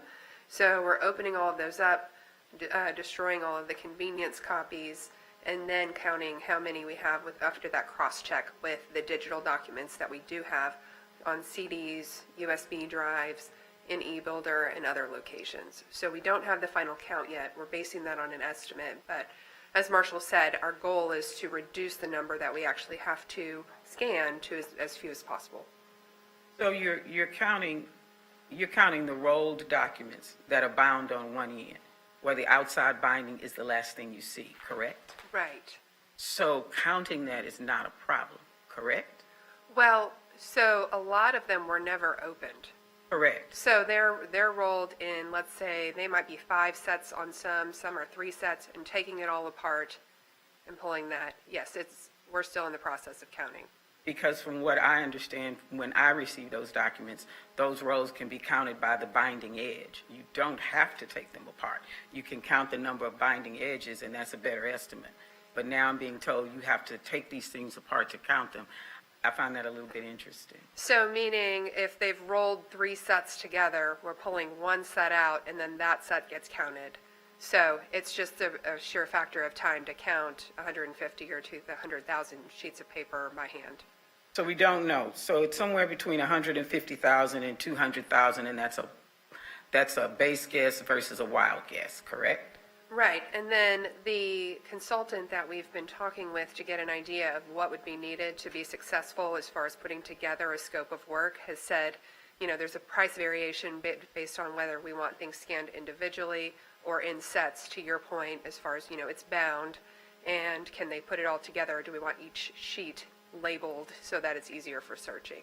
And the server that was destroyed, I requested the information on what were the number of documents on the server. So there was never a test on the server to determine what was on the server, because the second question was, what was on the server? And I'm not hearing that answer. Not that I'm aware of or have access to. So there was never any information about what was on the server before it was destroyed. That's no information anywhere. Correct. Not to my knowledge. So the guess of 150,000 to 200,000 documents is not a good guess. That's based on the hard copies that we have. And the hard copies go back to the first building, which is San Jacinto High School. That's correct. Which was 1930. 1922 to 2024. I think 200,000 documents is probably a lowball number. It's a lot of years. That's a major task. So, So there's 6 months in these phases. So let me ask the different question, because one of the questions was, what was the process? What process do we have for backup of servers, decommissioning of the servers? Who's responsible for the decommissioning of the servers? And apparently, who had control of these 6 servers? Madam Chair, may I ask? Yes. Yeah. I would immediately after the board meeting, the next day, we met, all of us met, to discuss the process, how we move forward, the time frame, et cetera, the magnitude of the work that would need to be done. That was done immediately. And what I'd like to ask is for Ms. Prestige to address some of the recommendations that we made and how they've been moving forward, if you don't mind, That's what I please. want to hear. Thank you. Okay, thank you, Madam Chancellor and Trustee Vanderbilt Stallworth. We do have a restoration and a data backup process in place for servers. We manage about 500. All of the production servers are backed up. We backed them up on our supercluster at 3100, and we have a replication of that backup at Cyrus 1 on our supercluster. We have a private cloud that we back those up to as well. In addition to that, we have daily database backups that go to a supercluster, and it goes to disk backups and tape backups as well on a daily basis that are picked up, that are backed up to Veritrust. And so that is generally the process that we follow for our production backup of servers. On this particular server, there were 5 servers that were continuum servers that we were working with facilities to take over for IT to manage those servers, because prior to, they were not managed by IT personnel. And as a result of that, the server in question, that the last one that was decommissioned, had been built by facilities for continuum data, for housing of continuum data. All of that data, in addition to the other continuum servers, were transferred over to IT control, and at that time, they were not aware that there was space on there that also had information from facilities for CAD. And so the information that was transferred from a continuum perspective, all of that information is currently being backed up and under the control of our normal backup and restoration procedures. And the information on the last decommissioned server, no one was aware that the information was being kept there. So we had a server that nobody knew enough about to check it and find out what was on it. That's correct. So you decommission a server when you don't know what's on it. We went through the process of requesting information for what was on there. Any time that if it was connected to our network, we noticed that there were vulnerabilities on our scannings that we do from constantly, and as well with the monitoring that we do of our network. We noticed that there were vulnerabilities that were connected to that. We disconnected it. And for a period of time, we were in communications with the admin that was working on that server. And as a result of having that server and the information, the data that was on there that was moved for continuum, they were under the impression that it was available for us to decommission, gave us approval to decommission, and we did that and fully decommissioned and had the device, not only the data deleted from the device, but the unit itself shredded. So at what level of administration is authorized to do decommissioning? What level of administration? Which level in administration is authorized to do decommissioning? I would think that there has to be a place where if it's level 1 through 3, I would hate to see the people who had the boots on the ground with authorization to decommission. That would make me a little bit nervous. And- So who gave the authorization? Who had or has the authorization to decommission a server? And from a production server that we manage, the stakeholder that owns that data has the authority to provide for decommissioning. For those that are not production servers that are used for development and otherwise, it can be decommissioned or given authority to decommission it from another level, from a server administration level. So nobody can tell me who decommissioned this server and everybody forgot that it was information on it. Who decommissioned the server? If we can, I think the Chancellor has Oh, something to say. I'm sorry, Chancellor, my apologies, I'm Thank you very, very asking much. all these questions. Right. I might add that there has been a history of HCC having a number of servers. And there was an attempt when Bill Carter was here to start pulling in those servers to the district and removing all of the access from all of the various other parties that had it. We do not know why that proliferation continued, but there is now a plan in place that was put in place immediately after the board meeting to, number one, examine what had happened previously, to correct this problem to prevent it from happening again, to identify all of the other remaining servers that are in the district, to ensure that we have one source that is responsible for managing all of the servers, for ensuring that that one area would then authorize the training that would take place, and then would be responsible for moving through the chain of command with respect to any request that would be made for a server to be decommissioned.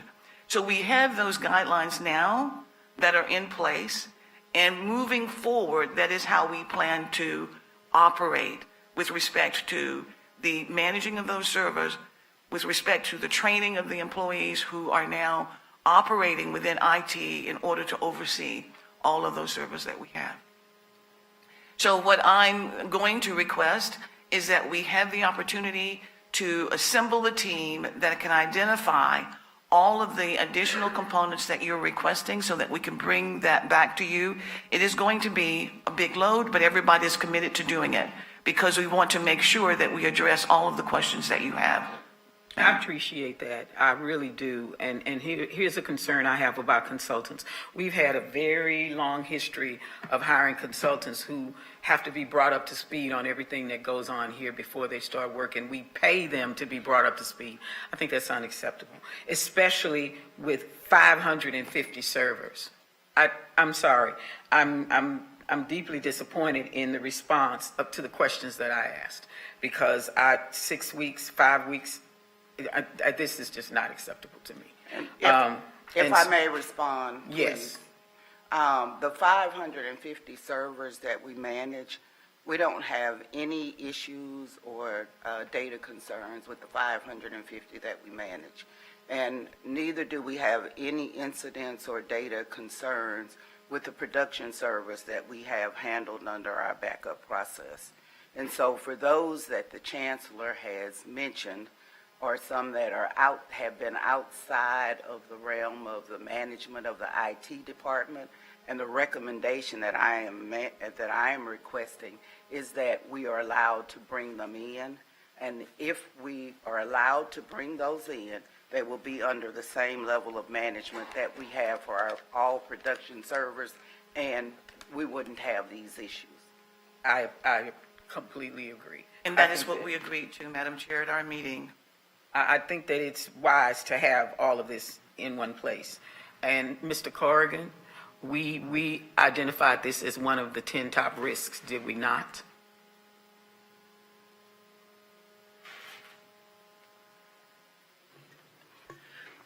Actually, the backup of servers was not identified as one of the top 10 risks.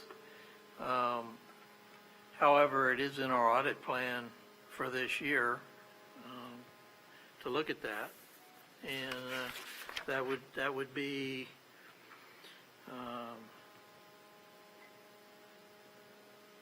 in our IT disaster recovery audit that we have, that we started on this year. Okay, so I think that this needs to be somewhere in the top 10, since it's one of those issues that popped up and we were caught unawares. And if you and Mr. McCracken can do the statistical analysis on the risk, because this is just one server. With over 550 servers, this could be a nightmare. So I would like for us to work on that so that this proposed plan, which should be policy, that should become policy, watches over all of this data and all of these servers so that this does not happen again. So I would ask that you all would somehow consider adding this as one of our top 10 risks, or including it in the IT side of the top 10 risks. Because I know we had an IT risk, I just don't remember what it is. Well, we got quite a few IT risks, so. Okay. So we have a little more work to do. Thank you. Thank you all. If I may. Yes. I just want to thank you all and Farrell for the great job you are doing with those 500 servers. That's a tall task. And I want you to know that your hard work and your leadership is acknowledged, and we see it, and we thank you. Thank you very much. I think Marshall has. I just wanted to add that, as the Chancellor was saying, that we met immediately after the meeting. And to answer your question, and we talked about this during the original discussion, that it was a boots-on-the-ground person that signed off on the cleaning and destruction of that server. That's what we brought forward. It was not a person that should have been doing that. They didn't have the knowledge necessary to do that. But immediately made us set up a new policy that before any data is destroyed, it has to go to the Office of General Counsel, to records management, and they have to double check that all the right things have been done. So we're trying to bring in another partner that has so much more oversight so that this doesn't happen again. It should not have happened. It was human error, and that's been dealt with. And so I think we have a good policy, and we're moving forward, as I discussed in my opening remarks. It just will take us some time to get this one particular issue back where it should be. And then to just address your concern, I don't want you to go home and worry about this. HCC was begun in 1970. The 1920 building we happened to purchase. So we don't have many buildings that are that old. And again, since 2003 or so, all those plans have been digitized. So there's some number, I don't know that it's 150,000 documents, and they're repetitive. So we're trying to not waste any money of the colleges and the taxpayers, and that's where we're taking our time on this in terms of making sure we've got the right model set up. But in the interim, as you heard Farrell say, we've got a new plan, and as I said, Office of OGC Records Management has to sign off on the destruction of any future IT servers. Thank you very much. Okay, and my last comment is, I'm not sure that many boots on the ground would sign something without authorization from a boss. I find that to be very interesting. So, and if anybody's ever had a boots on the ground job, you sign something without authorization, you absolutely know you won't be there. Or the cost of making an independent decision. I'm not sure that's an independent decision. I'm sure that's a follow-through, but not an independent. That comment was a little wonky, but I thank you for fixing the problem, because it was a problem. And IT, with what Mr. Corrigan and Mr. McCracken had given this audit committee, there were a lot of challenges that because of our sheer size and because of the transition into a new level of integrated technology, we have a lot of things we are going to have to fix. And so I'm glad to see that the fixing has begun. Thank you all. There are no... Madam Chair, I just Yes. want to acknowledge that I think I heard in Chancellor that through your meeting and the assessment, it has been identified the error, and their SOPs are being developed and put in place, and so we don't have to worry. And so we're going to all sleep well on this particular issue. I will not. Okay. Thank you, Madam Chair. My apologies. I've had to do IT, so I've got to wait and see, and then maybe I'll sleep well later. But I thank you, and I expect to see a report of progress And that would be helpful. That would help me to sleep. Thank you all. So there is no closed session, and so with no further information that we have to discuss, the audit committee now adjourns at 3:45 PM.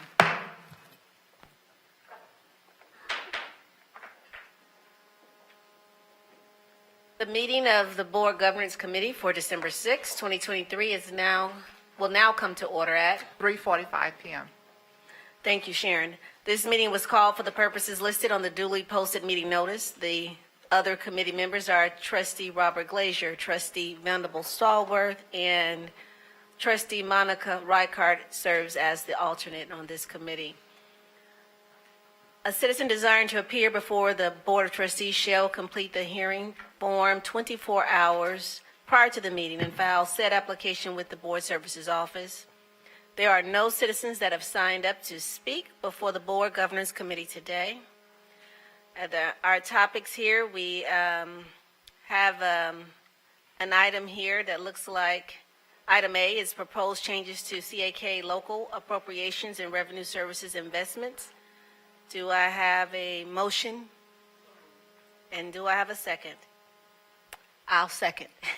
Okay, it has been moved in second. We will now have discussion on this item. Dr. Ford Fisher, I would like for you to introduce the item for us, please. Thank you very much, Madam Chair. At this time, I would like to invite General Counsel Ashley Smith and Board Counsel Melissa Mahalik to present for your approval the CAK local policy appropriations and revenue sources investments. Thank you. Thank you, Madam Chancellor. Madam Chair, Trustees, let's begin with the first of our 5 policies to discuss today. CAK, as introduced by the Chancellor, is a policy that responds to a state requirement that this board perform an annual review of its investment policies. And in fact, this has been accomplished with the oversight of Cheryl Rosenberg, who is our disclosure counsel, and the engagement of a financial consultant, Richard Long, out of Austin. The result of their work is in the material that you have in your distribution. There are 2 things I'll point out to you, and then there are extensive details in the policy that if you've got questions, our team will try to respond to you. The first observation I'll make with you is that there is a change from the period of time for appointment of an investment advisor, and the change is that we're reducing that period from a maximum of 5 years to a maximum of 2 years. You'll find that on page 3 of 22 of a proposed policy. The second change I would call to your attention is on page 15 of 22 of the policies. And what it does is it changes the liquidity aspects of our investment and says that the investment shall no longer be placed in instruments that have a maturity date of 10 years, but in fact the maturity date would not exceed 3 years. I know that's offered in an effort to assure better liquidity in the investment portfolios. We have a team of people that worked on this. Melissa Mahalik, as always, is the champion of our policies, and so we're happy to respond to any questions that you might have. Do I have any colleagues with questions? No questions? Got a question, sure. Okay, you have the floor, and thank you for joining us. Thank you. Glad to be here. Thank you for all the work I went through. It looks like a lot of updating and boilerplate stuff. Can I get an explanation about the 10 to 3? Are we really worried about the volatility of the securities that we're going to drop it from 10 to 3?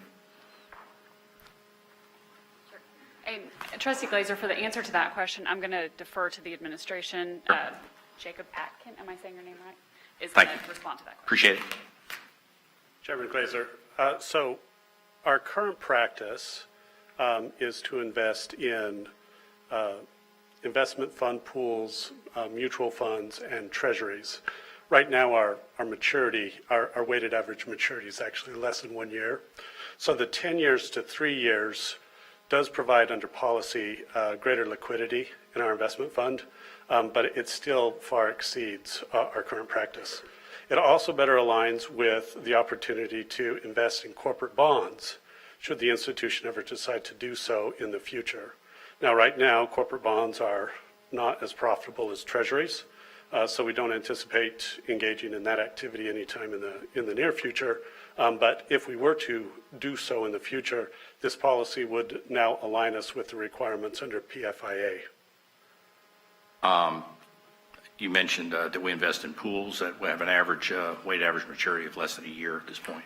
So in investment pools and mutual funds, our liquidity is instant. We can pull that money down You whenever we anticipated my like. next question about, I was going to ask if we're in pools, we're not locked into any kind of rates anyway, so. We are not.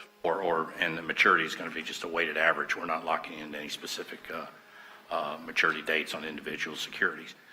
You mentioned if there was and I'm speculating now, but if we're looking to expand our horizons and have the opportunity to invest in corporate securities, is that going to be looked at on an individual security basis, or are we looking at pools there as well? Under PFIA, it would allow us to look at individual corporate bond investments. Obviously, as an institution, we have never elected to do so. The state law allows us to do that if we would like, but we have no intent or plan to do so anytime in the near future. I wouldn't suggest it, but if that's the way you guys want to have the rules and have the latitude available to you, it's what you guys do for a living. I'll add again, one time, I preach this every time something close to financial advisor comes up. I'd like to see statements or something in a contract with a financial advisor where they state and commit to acting as a fiduciary. I've asked that a few times. It's been rebuffed several times for various reasons. As a representative of the community, I'm still advocating for it. So thank you. Appreciate it. Okay. In addition to the amen. Thank you, Madam Chair. Appreciate it. Thank you. Any other questions? Okay, well, hearing none. Then I guess, Sharon, we're ready to vote on this item. Thank you.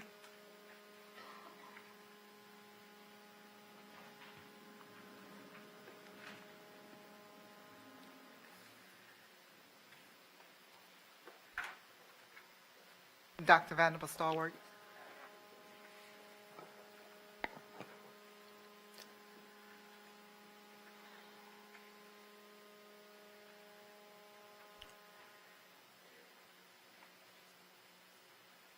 I just want to take a moment to thank everybody that's here and came to present today. I know there's a lot of folks here, and I appreciate your time. We should have had more questions, huh? The motion passed with a vote of 3-0. Thank you. Thank you, Sharon. Okay, we're now moving to item B. Is there a motion to approve item B? So moved. Second. Thank you. Okay, it's been moved in second, and we will now have discussion. Chancellor Ford Fisher, will you please introduce the item? Thank you very much, Madam Chair, trustees. At this time, I would like to invite General Counsel Ashley Smith and Board Counsel Melissa Mahalik to present for your approval the new policy CDB Local, Accounting Inventories as recommended by the TASB Update 45. Thank you.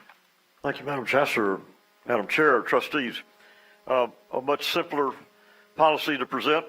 This is a change that the capitalization threshold for individual and group assets is to be set now at $5,000. We're happy to respond to any questions. Are there any questions? Okay, I've got these wonderful, happy faces. There are no questions, so we are now ready to vote on this item. Thank you, Sharon. You're on it.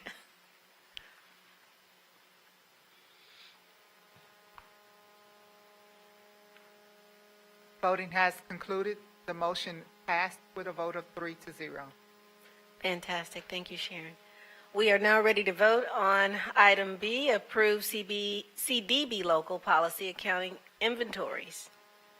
Are there any questions? Or motion, I guess we need to. Did I go to B? I didn't go to C. Thank you. Is there a motion to approve item C? Thank you. Proposed change. Thank you. All right. Second? Second. Okay, then it's been moved and seconded, so now, if you will please introduce the item, Chancellor. Thank you very much, Madam Chair, trustees. At this time, I would like to once again invite General Counsel Ashley Smith and Board Counsel Melissa Mahalik to present for your approval proposed revisions to DEA local policy with the recommended changes. Thank you, Madam Chancellor, Madam Chair, trustees.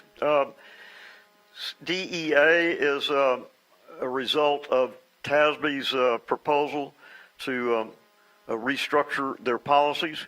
What you're going to see is a number of redlined paragraphs in your presentation. Those are all being, the ones that are redlined are being moved to the DEAB. We'll talk about that later in our presentation.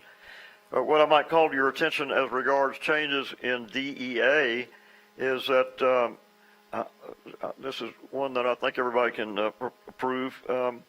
There are no pay increases for the after performance of a contract. So if a performance has been completed, there's no pay raise to be granted for that situation. And more importantly, the Chancellor is given the authority to set the salaries, but after a presentation has been made to the board where the budget is approved by the board for salaries, the Chancellor has the ability then to set the salaries within the board-directed budget. Any questions? Question. Yes, you have the floor. I guess on that latter part, what's different about that we are not doing now? Is there any change? I mean, what's the practice that we do now? And how has this changed? So those, hi, good afternoon, Chancellor. afternoon. Trustees. There is no meaningful change in this policy in terms of business practice. These are things that HCC is already doing. This is TASB's recommended language to make sure it is clear to all the world our budget process and how these specific kinds of compensation are being recommended to the board. Thank you. Okay, any other questions? Okay, hearing none, then we're ready to vote on this item.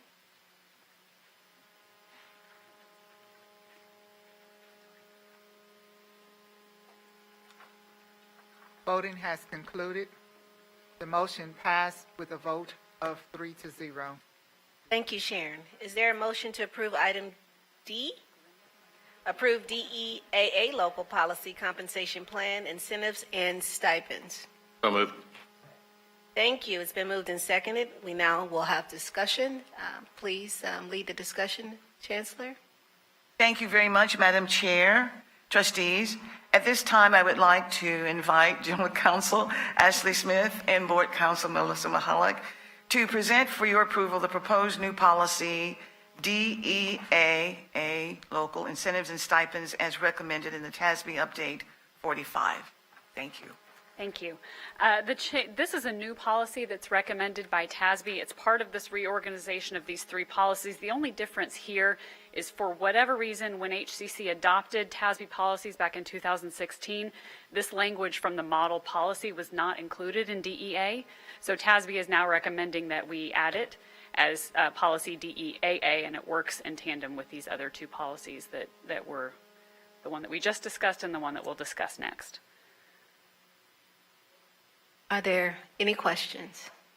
Just a question. So normally in the time I've been here, I've never seen anything specific regarding stipends other than I know it's all rolled up in the budget.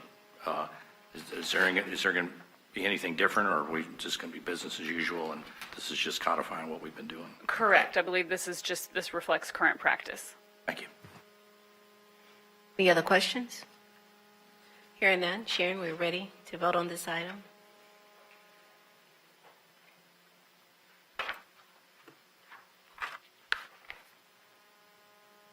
Voting has concluded. The motion passed with a vote of 3-0. Very good. Thank you, Sharon. Is there a motion to approve item E, approve DEAB local policy compensation plan for wage and hour laws? So moved. Second. Thank you. We will now have discussion led by Chancellor Ford Fisher. Thank you very much, Madam Chair, trustees. At this time, I would like to invite General Counsel Ashley Smith and Board Counsel Melissa Mahalik to present for your approval the new policy DEAB local as recommended by TASB in the Update 45. Thank you, Madam Chancellor, Madam Chair, trustees. I'll take this one because it's the easiest one. We talked about DEA and all the redlining that had been done. All the redlining that was done in DEA is now moved to DEAB. It's a reorganization by TASB of their policies. Any questions regarding this item? I'll ask the same question I asked before. Is there any change in practice as a result of this? Or are we going to be continuing the same practices? Continuing the same practice, and actually with a couple of minor non-substantive exceptions, this language is exactly what currently exists in DEA. So there are no changes. Thank you. Yes, please. Trustee Wilson, you have the floor. I was a member of the National Electrical Code Writing Committee, and every 3 years, we rewrite the National Electrical Code book, and the 20 and now the 23 books out. I'm wondering if the TASB would consider, every meeting we're changing our policies, and it's a continuous barrage of change after change after change every meeting. And instead of talking about student success, we're talking about changing policies all the time here. And let's let them do it once every 3 years. That's it. I like that. Okay, are there any other questions? No. Yes. Follow-up comment, and I was here, and I think Trustee Wilson and several other people were here when we kind of made the wholesale move to go away from what I would call customized policies to adopting a standardization with TASB. And I have to agree with my fellow trustee. It seems like we spent a lot of time updating and approving modifications and new policies where I don't know where we would have been if we hadn't gone to TASB, but I envisioned it being a little bit more seamless by this time than we've been with TASB for multiple years. So just putting that on the record. Appreciate it. I agree. Thank you for putting that on the record. Okay, with that, I don't think we have any further discussion or questions until we're ready to vote. Thank you.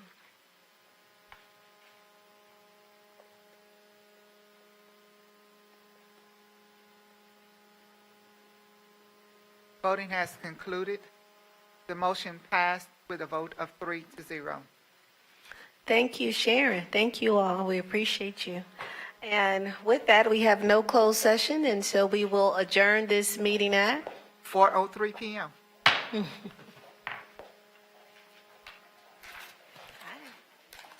How are you?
The Committee of the Whole meeting for December 6, 2023 will now come to order at 4:06 PM.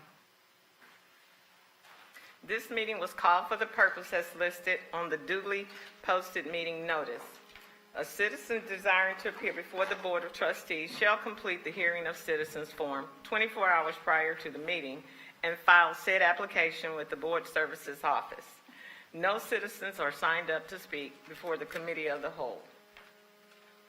Is there a motion to approve item A, monthly investment report, financial statement, and budget review for October 2023?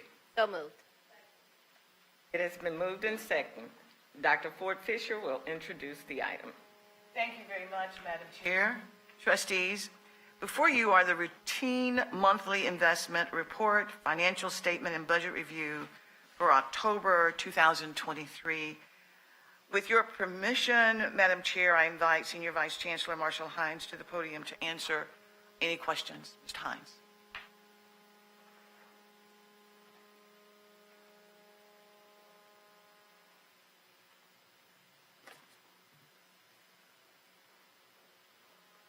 Do you want me to present or just ask questions, answer questions? It's your pleasure, Madam Chair. Would you like for a presentation, board members, or Board members are there would just like to questions? ask questions? Is this the second or first month I'm of the sorry? new year? Second month. Okay, so we're good. Okay, we'll accept. And any questions? Thank you so much.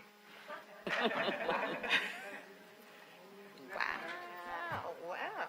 Marshall, just because we still love you, so don't worry about that. Okay, we're now ready to vote on item A.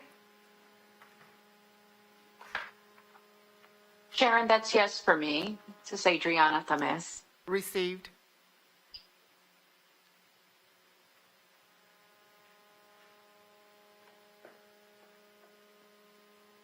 Voting has concluded. The motion passed with a vote of 8-0. Okay. Just waiting for it to show.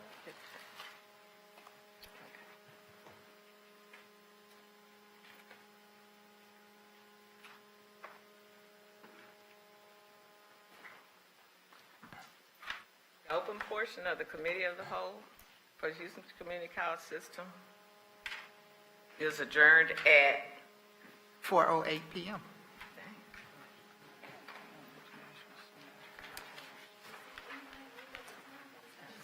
I wish it was, but we got to keep it like posted. Our next meeting is scheduled for 4:30. Yes. How have you been? Doing good.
Good afternoon.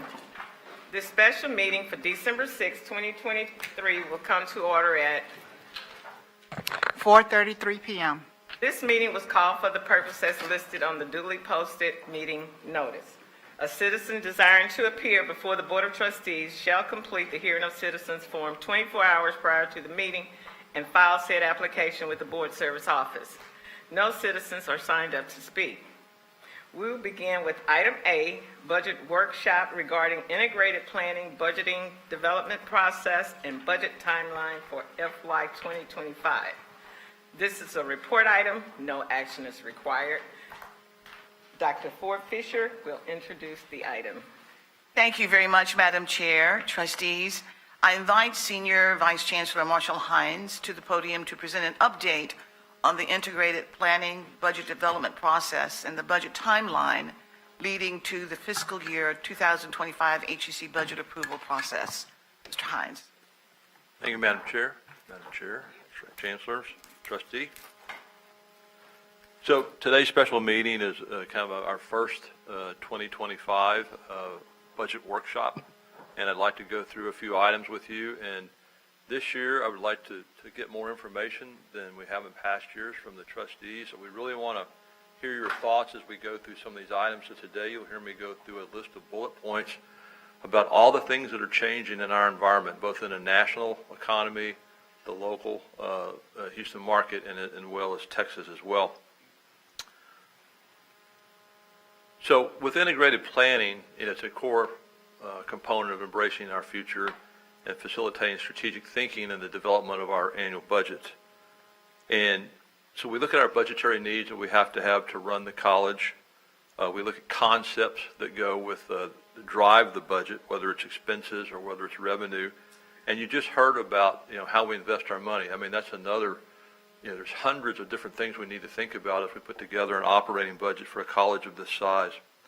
Then we look at new initiatives and issues that are going on with the college, and things that are good, things that need some improvement.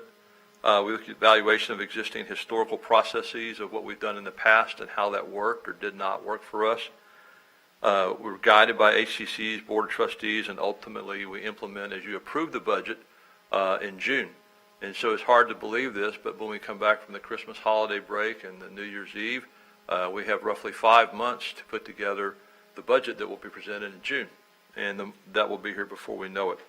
So I wanted to get started on this today. And last week we had our kickoff for the integrated budget planning, and Carla Bender, who I mentioned earlier, out of budget, and a couple of her associates led an online workshop, and we had 160 attendees who are the leaders across our system that manage their budgets individually at every campus and in shared services at 3,100. And we got a lot of really good information. And then you took at the development continues to be improved and integrated, and each time we do a budget workshop, it's supposed to be a little bit more refined, but what it also does is it allows the trustees to hear what administration is thinking. It's an opportunity for you to speak back to the administration, and then we come back with additional information for you to help make those good decisions. So I'm going to read them some speaking points that we'll go through, but I want to go through first the timeline. And so here we are in December today, and like I said, this is going to be a mini workshop. And then January, when we come back from break, will be the first budget workshop that brings items to you. And you'll see in the first rectangle there, enrollment, strategic planning, targets, CIP review from the capital group, those type of items. You can read those. I'm not going to read each one to you, and they're very similar to what you've seen in past budget year processes on this integrated timeline, ending in June with the second meeting at the regular meeting for approval of our budget. And so you can see how quickly the line goes. And over the years that I've been here in this role, I've heard trustees talk about, it seems like it's happened so fast and we didn't realize that the time went so quickly. So I'm encouraging everybody to be thinking about and bring to some of those meetings some ideas that you would like to have, or send them in to us, and we'll be happy to go through those. And also, as was discussed earlier, with the advent of the new state funding, that incorporates a lot of action. There's a lot of hard work, and that first two meetings there, you're going to see presentations on enrollment, managing fast waits, all the type of things that we can do to get more funding from the state And there's 4 or 5 people, student services, for example, financial aid, academic affairs, Office of Institutional Research. There's so many people that have their piece that go in this. It's not just one person or 5 people. It's teams of people that bring this forward. And so I, again, encourage you to speak up at that time. And you'll just kind of walk through this, and you see we have a break in March, so that takes that month out for us. And then we go back into April and May, and again, we have to have our biggest revenue source is ad valorem taxes, and those don't get finalized, as you know, toward the end of the year. And you see in September, where we hold our first whole public tax rating and adopt the 2024 tax rating that we charge. That occurs after the approval of the budget. So this year, we're trying to get an earlier start on it. And so again, in July, we lose that meeting time as well. So I want to walk you through some ideas and some points for you to be thinking about. And if you have some thoughts today, I'm welcome to hear them. So we're in an enviable position in the United States. We have an economy that's doing very well. We have a state that's doing very well, although I saw this morning, came across my phone, that oil is dropped below $70 a barrel. That's the first time in a while. So that's a little ding for us if it doesn't go back up. Then you look at the local economy. Houston continues to grow. And as it grows, it really is a great opportunity for HCC to expand. And on top of that, we have the online college opportunity to go outside and borders and grow online college, and how the many great things we can do with that program. So then you look at the outstanding location and market, the greater Houston and Texas. We continue to grow. We continue to attract so many people here. The diversity is one of the most diverse cities in the country. And yet our community grows, and we have so much land that's buildable land, unlike some places in the Northeast that's a lot of rock and it's hard and the elevations are high. We have a great opportunity to continue to bring people here. So I don't think there's any risk of losing the pool of students that we have to try to attract to HCC. So we have so much potential to continue to become better and better and better if we'll be the best that we can be for all things that we can be. Our budget reports and our timelines, when I talk, they're not always about the numbers. It's also about what we're doing for our students, what we're doing for our communities, what we're doing for Houston, what's the value to the taxpayer. And, the big driver in our whole funding model is to have people educated with certificates of value and get them to enroll in a 4-year college, have them get an associate's degree, have them take dual credit earlier in their high school. All of these things are things that we must do to be successful in attracting not only the funding from state appropriations, but to do better work for our students as we bring them forward. They're not all ready to go to college.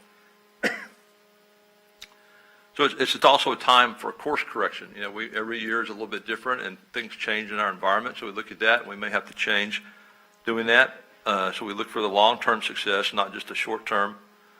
And then the challenging time for the board and the trustees with the leadership with so many options. There's so many ways you can go. If you come to a fork in the road on many of these topics, we don't just have a fork with 2 choices. We have a fork with maybe 5 choices or 6 choices.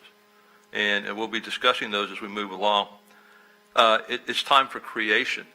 And as all of administration works and the leadership team works and ideates on how we build to make this college better, we have the personnel, we have the administration, we have the resources, we have the locations. We can do these things. The budget development time for renewal and change throughout the college, we've got to be more accurate in some of the things we do in the budgeting process. And a lot of that's going to be requiring funding feedback from the trustees on how you want the budget developed. And I'll get to that more in detail here.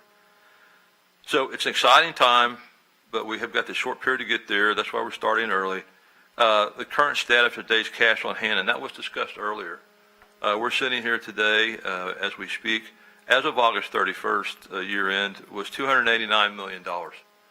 And that equates to 350 days of days cash on hand. So almost twice what we're required to have by our current policy. And you measure that at the days cash on hand at the end of the fiscal year. You don't take a snapshot during the year. But I can tell you we're already over that number as we head into the year end of this calendar year. So, how do we manage that? Do we change the policy? Do we do something different with it? You're going to get a lot of ideas, and we hope to hear back from you some concepts that you may have on that. We know what some of our neighbors are doing. What do we use this money for? A lot of interesting concepts on that. You look at the last 5 years, including HERF, and it really started in the COVID time period where we have a budget surplus.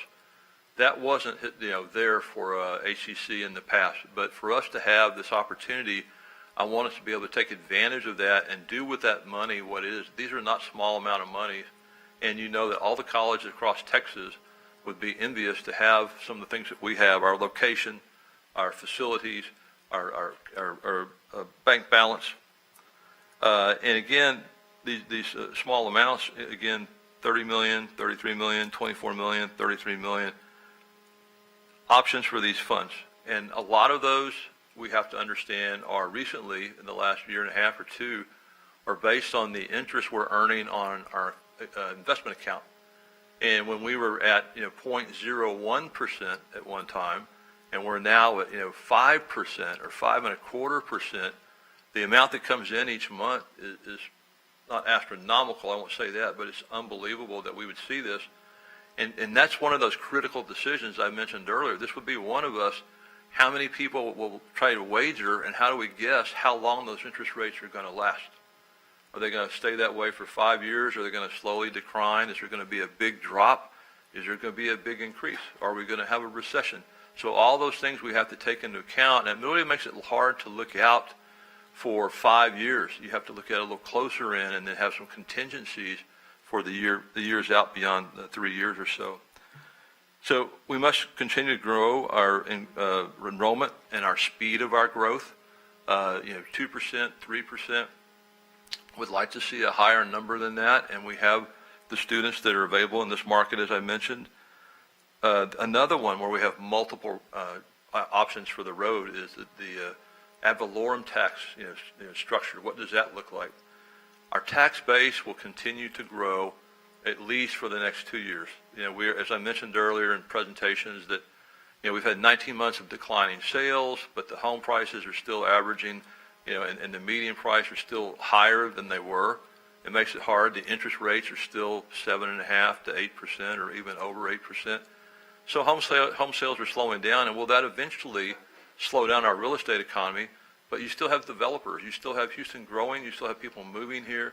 We've got all these new people that are coming into our borders, and these people need a place to live. So even if we start backing off on that, it's difficult. And then you look at your tax rate that we charge. If we do nothing, for example, this year, and we say we'll just let the tax base drive our process, we'll end up doing the same thing that we did this year. We'll end up having to decrease the tax rate in order not to have too much revenue come in so that we have to hold an election.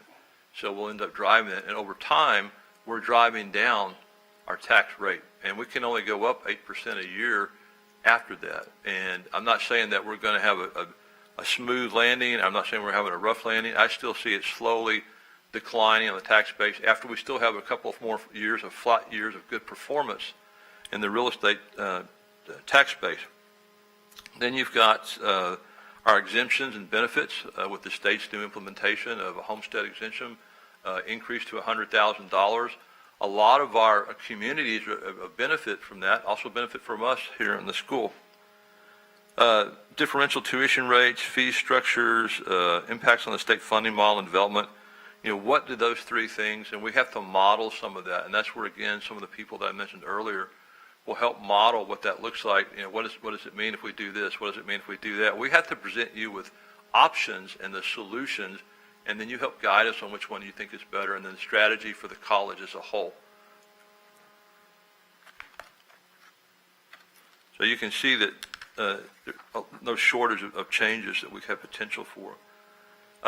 We've got a website that's out of date. We're going to have a procurement completed the first week in January. We still have the Office of Civil Rights that we have to comply with on that website. State appropriations, the hold harmless is over in 2025. I don't be repetitive on that. Student success is the major improvement required. Certificates of value, stackable certificates of value, dual credit model for growth and funding, the fast payment weights. I hope that the state helps figure out how we can maximize, because HCC has the diversity to really excel in collecting monies for those payments. We just have to have them tell us how we have to do it. The state has to give us the information so that we can complete that. And we want them to pay us timely. We don't want to stack up 3 semesters of payments and they not pay us then till the end of the year. The potential funding revenue increase for HCC, $10 million if we perform well at the Lone Star. Think about what that means to HCC. If we grow, and I'll show you some models in just a minute, and then look at Stone. If you look at Lone Star, they had a $10 million increase in their state funding appropriation this year. And if we look at San Jack, they had $30 million.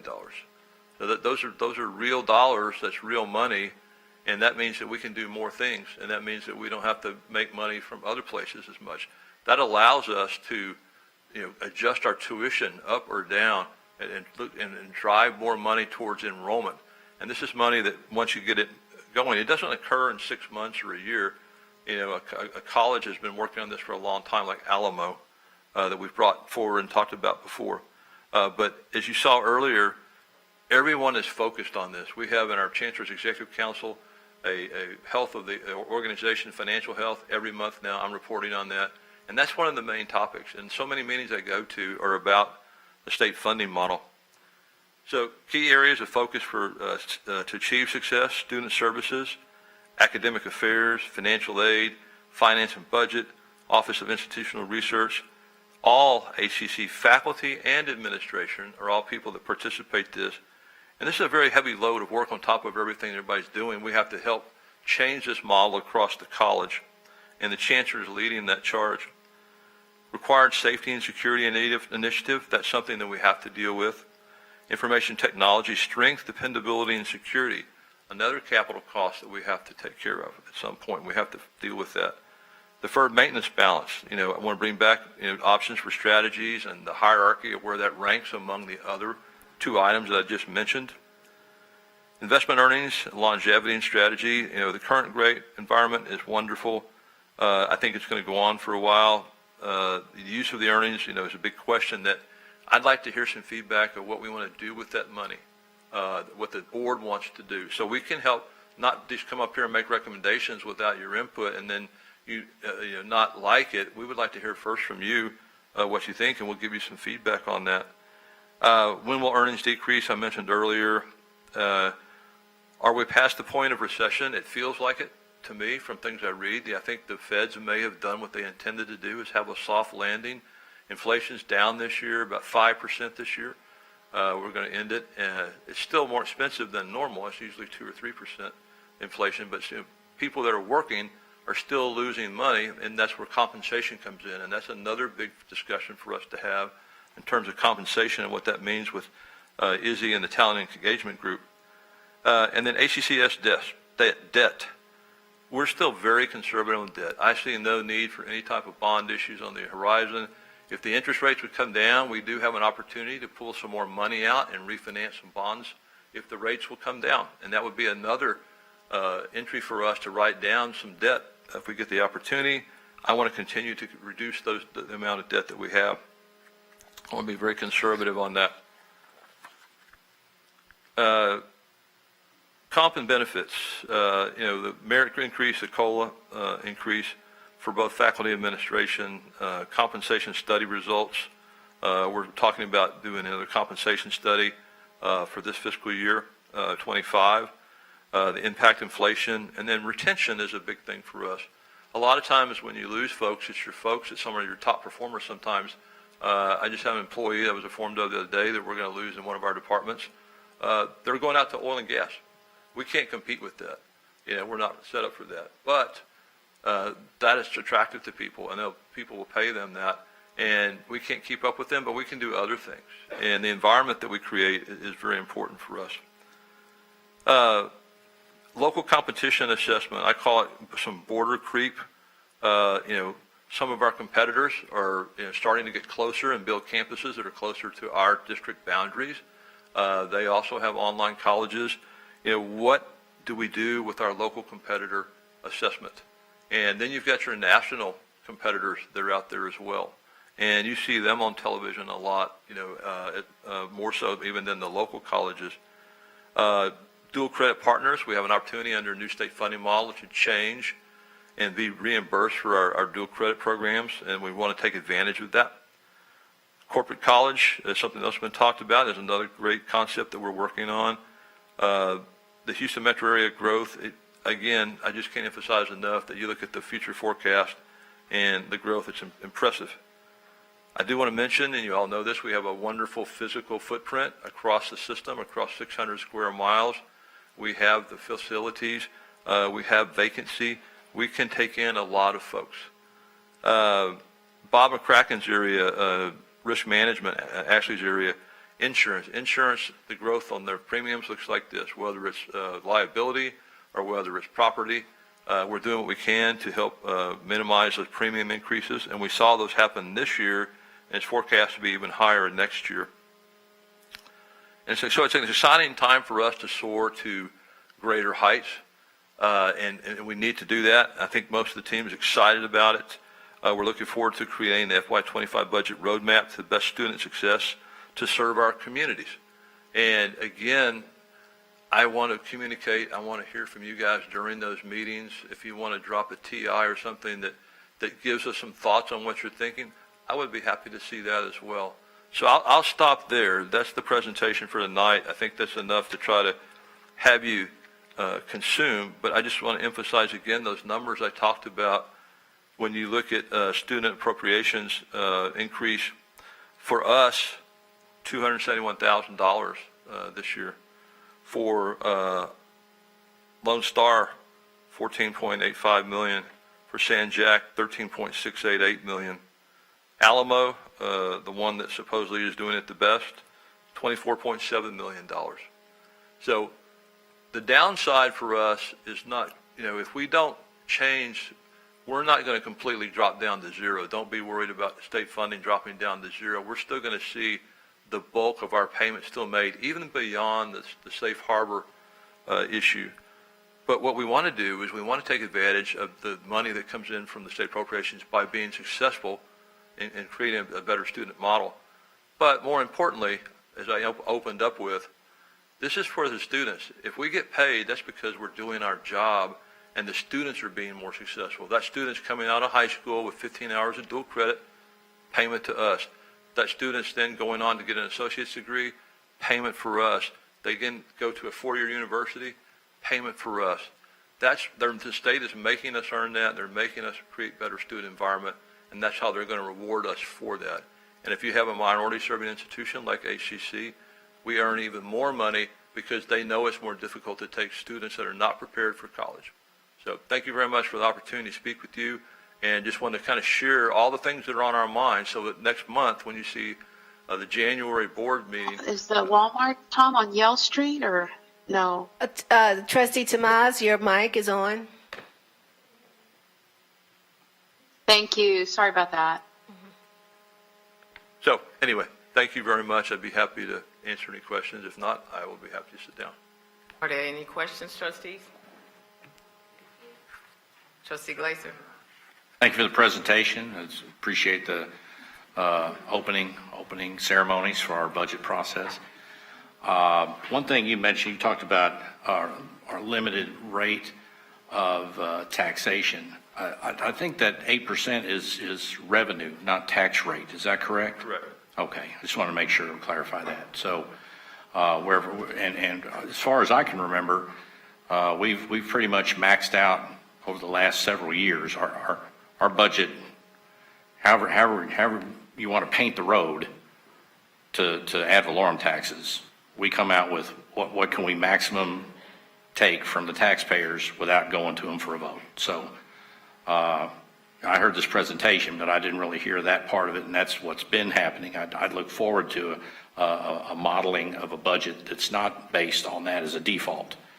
When I do budgets at my business, I do the best I can to anticipate revenues, and I prioritize the upcoming expenses I plan to have for the year. And in an institution like this, we're providing services to the public. I think we should have a defined, concise list of what we want to have done and what our anticipated expenses are for that, and line that up against a proposed budget. And then we can decide, I would hope the administration would decide with the board a prioritization of those desires. And usually you'll want to have a list of desires that's longer than your budget. So that way you have a wish list at the end. But before you get to the wish list, you have a line of what you want to do, and that should be prioritized based on your mission and the utility that you're going to get out of each activity as it aligns with what you want to get done. And I hope that we can do that. We talked years ago about zero-based budgeting. I've seen no evidence of that since I've been here. Over the last 3 or 4 years, we've returned a surplus to the fund balance every year. That in itself is a good thing. When it comes to budgeting, I don't call it a real win. I call it a miss, because we should be more accurate. And honestly, even if we miss to the low side on occasion, I would understand that, because maybe we're pretty accurate. And if you have to come back to the board to say, well, we missed on the wrong side and we have to adjust, I'd understand that. But we've year after year, we've put considerable amounts of money back into the fund balance. And to me, that's a miss on the budget process. So I'm hoping that going forward, we can work, the administration can put together a budget aligned with the needs. And then you have a separate line for your revenues, and then you match them up and see how it goes. Now, you mentioned siloing monies for special interest based on what you would call a windfall on the current interest rates that we're getting. I would suggest that money goes into the general fund. That's just an operating, like every year in my business, I have to go out and get a contract for electricity, for example. Now, I can play the market. I can act like, I'm an analyst, and I say, well, maybe this is low. And I might even have a little bit more of an edge because I'm in the energy business. But it's not my business to guess the energy market for the bills for my overhead. That's just a cost of doing business, and I should not be playing with that risk. My business is producing products for my customers. Our business is delivering education to students and services to the community. So, I see it a little different than you do, but I know that you guys do a lot of good work, and we have a lot of good success here. I'm glad that you do mention, and we've talked about that numerous times, that we're in an enviable position almost nationally with our revenue base. Yes, comparing our tax rate to other areas doesn't really make any sense, because our tax base is so much different than many other areas. It's the money that we can get is what counts, and what we do with the money and the efficiency of the money. We're in a dynamic situation here where we now have a new funding model from the state, and everybody's looking at a new path. They're unsure. Before we got paid strictly for activity, and now it's going to be a little bit more result. I mean, it's going to be a slow change. It's not going to be an overnight change. As you mentioned, we have some hold harmless clauses that'll help us out, but it does give us an idea of where we need to go. And I think that model will, I hope, helps us drive us to more clarity on prioritizing our activities based on, we can align it to, instead of saying, now it's not just about contact hours. It's, as you say, it's about transfer rates. It's about retention rates. It's about educating folks that start a little bit behind the normal starting place. All these things that provide extra money for us and will guide us in our activities. I've always found that financial incentive always drives people's activity. Right. And I think that's probably what the state was doing. We're fortunate that this model did pick up, whereas before we were not going to be rewarded for addressing students that are starting behind the finish line. Now we are. So that is a benefit for us, and it aligns with our mission as a community college. And I'm happy that that's part of the new model. But the other side is we'll have to make sure and align our activities to what do we get the most value for the funds that we're either getting from the state or from the local taxpayers or from the tuition of our students. So I'm looking forward to seeing how the budget process works, or I'm looking forward to how you guys do the budget process. Either way, I'll be watching with my bag of peanuts at the back row. But it's a real opportunity, and I hope that you guys can line this up and and do best for the community by what you're doing. Thank you for the presentation. No, Appreciate it. Thank you for the comments, and I don't know that we're too far unaligned. You know, the real, as I said earlier, the real hit for us has been the last 2.5 years has been the interest rate increase, and that won't last forever. That probably will come down, but that's been, you know, for us that it's here, it's there. I did mention earlier the chancellor has been talking about, you know, historically I've had an opportunity to look at from Chancellor's Executive Council the submittal of 35 to 45 different initiatives and projects. Well, you know, you're talking lots of money, you know, more than we could ever afford. But then, you know, winnowing that down to a point where these are the key things we did, and I mentioned a few of them in this presentation that we really need to do. And how we fund that, you know, is how we want to work with the board and understand how you would like to fund those things, because some of them have deadlines on them in terms of compliance with safety and security, the website, which supports not only the student funding model, but it keenly supports enrollment, and we also have the Office of Civil Rights issue that we have to address. And so we have to do those things, and we have the money to do it. The question is, do you pay for that during the budget? And then you don't have as much as surplus. I agree that it's not appropriate to run every year at this high level, but you're going to see that decrease as we budget less for investments or we budget less for taxes.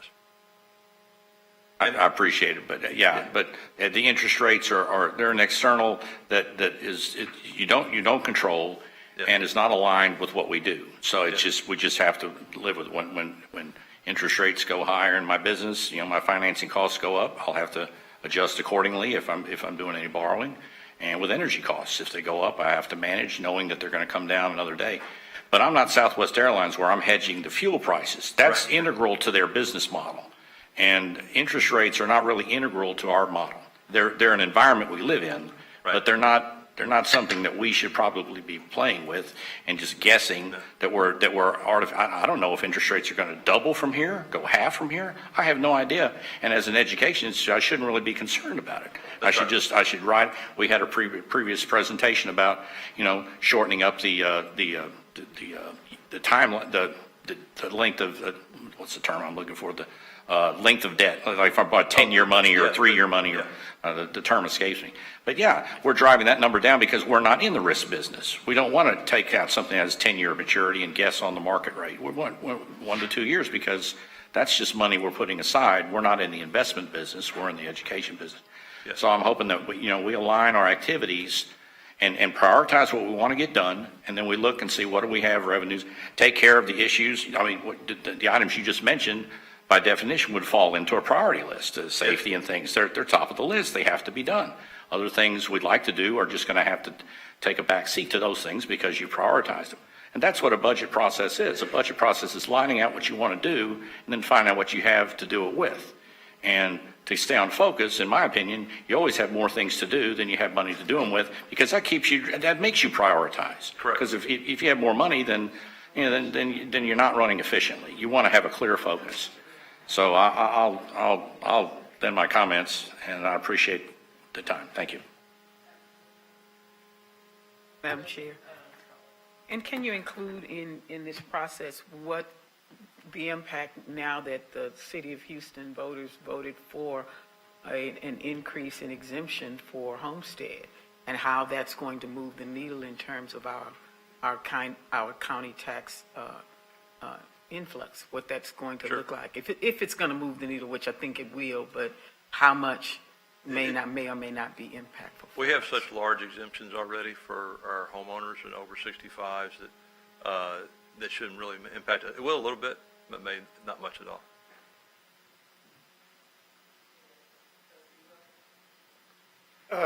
I'd like to reiterate what Trustee Glazier said about our budgeting process and prioritizing things rather than what we've done in the past is how much can we get out of property tax. You know, that's not our money. That's the homeowners and the property owners in Houston, Harris County. That's their money. So we need to be real careful in going down that road. But as far as setting priorities, and you look at the college in today's marketplace, and You've got, the poachers to the north of us and the poachers to the east of us and the national people that we're competing with. And the fact of the matter is, the educational industry is overbuilt. There's more schools and there's more buildings than we have students for. And everybody's out there competing for them. But, and we need to be strategic when we compete for those students and make sure that we're moving in a direction that's beneficial, that's spending taxpayers' money properly. And I'll turn to page 11 in your annual comprehensive financial report, and it says, Texas is facing a nursing shortage that could leave the state with 57,000 fewer nurses than needed in less than a decade. Here we are sitting in Houston, Texas, with the Texas Medical Center. We've got a 9 and a 6-story building over there that's underutilized, and the Houston Medical Center is the premier medical center in the world. And that's an area I think this institution should really move into and make a commitment to with scholarships and additional faculty and fill that up. Those are high-paying jobs. Those pull people, out of poverty. That is a great area for us to look at. And I'm not just talking about Coleman. I'm talking about every campus in our system having health care and moving in that direction. And that's one of the things on my wish list for the board here for the next year. Thank you. Thank you. Any other questions or comments? All right, thank you, Marshall. Thank you. Okay, that's it. The meeting is adjourned, discussion meeting is adjourned at 5:10 p.m.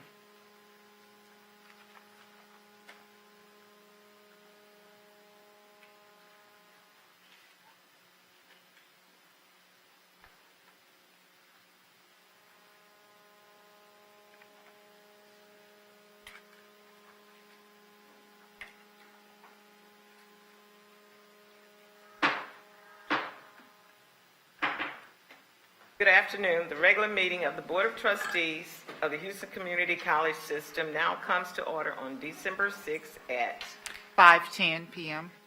This meeting was called for the purposes listed on the duly posted meeting notice.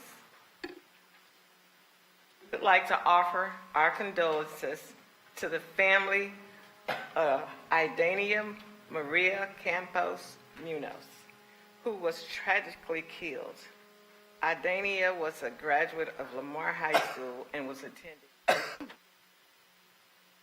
Let us please keep the family in our thoughts and in our prayers. At this time, please join Trustee Charlene Ward Johnson for the prayer, followed by the pledge. Thank you. Can you please stand? Most gracious Father, help us to focus on you today and to share your love and hope with those we meet along the way. Help us to make a difference whenever and wherever we can. I ask you to guide, protect, and give peace beyond understanding to each and every one of us. Help us to encourage unity. Let your spirit guide us. May we act in compassion, kindness, gentleness, and patience toward one another. We cast all our concerns on you. Grant us wisdom and discernment in decision-making, creativity in problem-solving, and strength to carry out our responsibilities. Thank you for this opportunity to serve our Houston Community College and the community. Help us to lead with a servant's heart. Bless our efforts. Let our actions bring you honor. Help us to seek, uplift, empower, and bring positive change in the lives of our students. As we go into the Christmas season, Lord, I ask you to comfort those who have lost loved ones. We pray for emotional strength and let them find comfort that you will always be with them to help them through this difficult time. In Jesus' name we pray. Amen.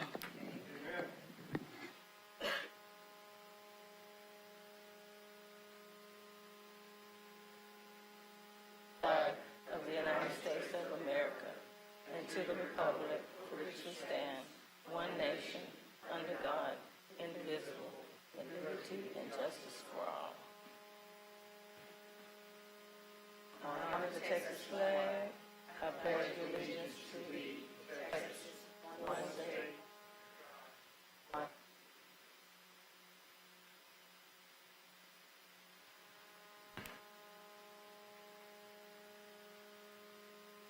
We are now ready to approve the minutes from the Academic and Student Affairs Committee, Audit Committee, Board Governance Committee, and Marketing Committee meetings on November 1st, 2023, and Committee of the Whole and regular meetings on November 15th, 2023. Is there a motion to approve the minutes?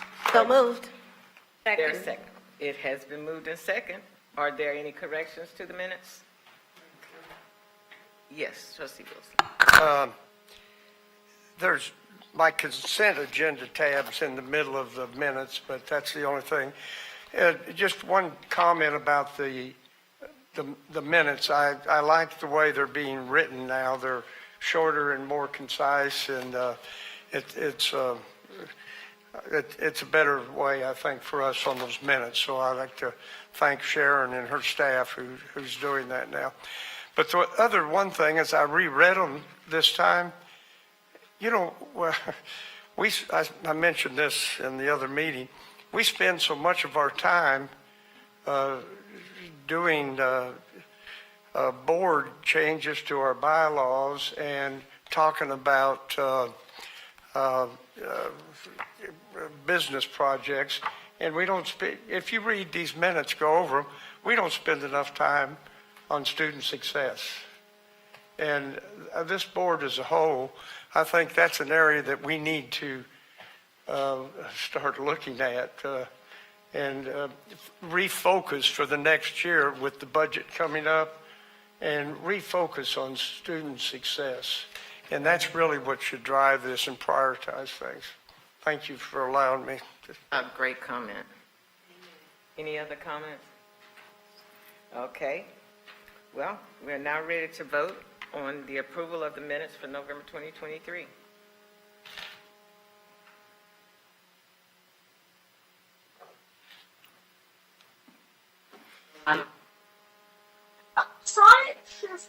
Did you call?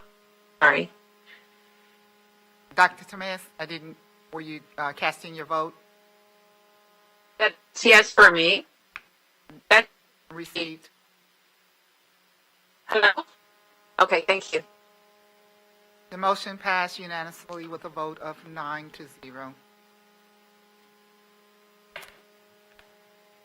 We will now move to our awards presentations and recognitions. Todd Duplantis will introduce the awards presentations and recognitions. Good evening. Houston Community College has been named a Star Award recipient for 2023 by the Texas Higher Education Coordinating Board. The Star Award recognizes institutions of higher education for exceptional contributions towards meeting one of the more goals of building a talent-strong Texas.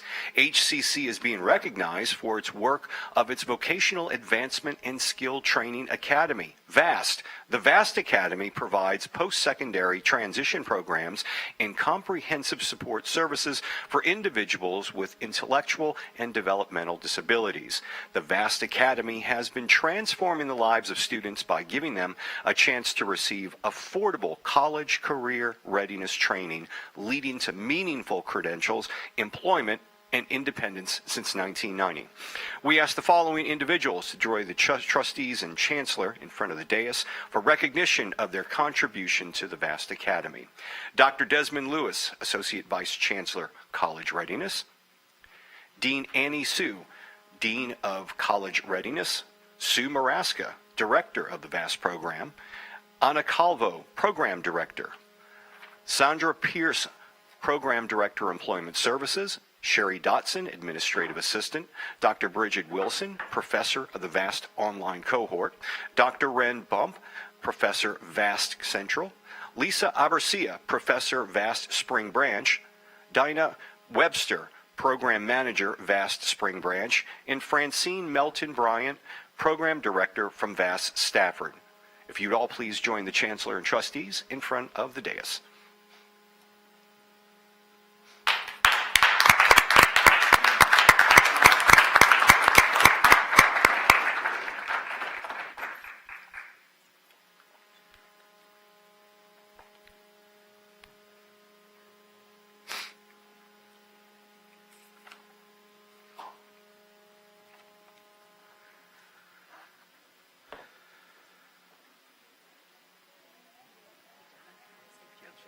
Yeah, go ahead.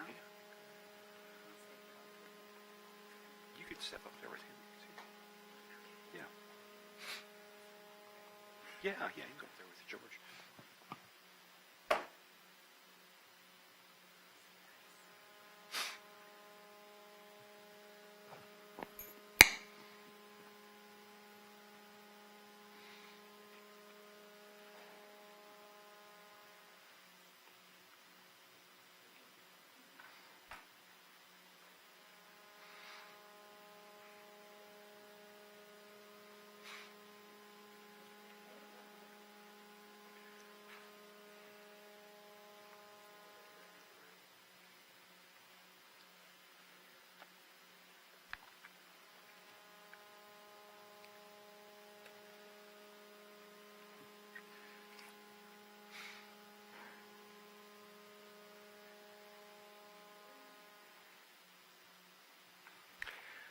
Thank you for your dedication and commitment to the VAST Academy and HCC. Recipients of the 2023 THECB Star Award will be honored in Austin on December 12th of this year. Chancellor and Trustees, you may now return to the dais.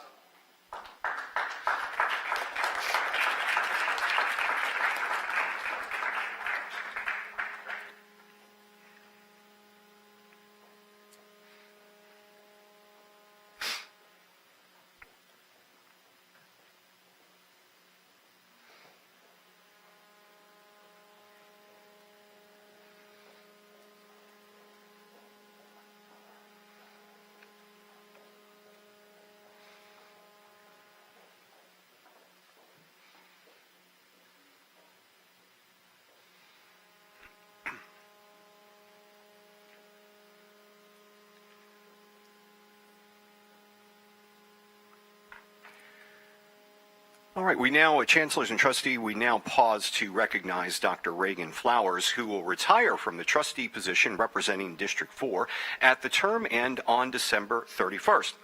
It is becoming and in order to pause to celebrate the accomplishments of Dr. Flowers in a salute for her dedication to HCC. Dr. Flowers was appointed to the HCC board on December 30th of 2019 for District 4, which was when it was vacated by Dr. Carolyn Evans Shabazz, who was elected to Houston City Council. She was later elected in November 2021 on the confidence of her constituents to fill the unexpired item for District 4. Dr. Flowers has been a champion for grassroots efforts to ensure HCC continues to be the college of choice for our students. During her tenure, Dr. Flowers served as of the Board of Choice for Students. During her tenure, she served as Board Secretary in 2020, Vice Chair of the Board in 2021, and Interim Chair in 2022. She has served as the Chair of the External Relations, Audit, and Board Governance Committees, and also served as board liaison member on the HCC Foundation Board in 2020. She was appointed to serve on Diversity and Equity Committee of the Association of Community College Trustees, the ACCT Board of Directors. Let's pause for a brief look of Dr. Flowers' tenure on the board.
And Dr. Flowers has not...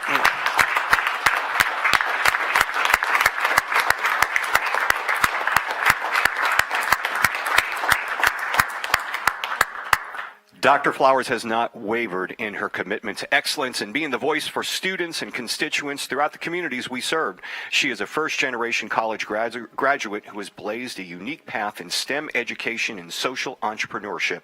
Today, we pause to express our appreciation to Dr. Flowers for her service tendered as a member of the HCC Governing Board. We wish you well on your future endeavors, and we thank you for all you've done for the community and for our students.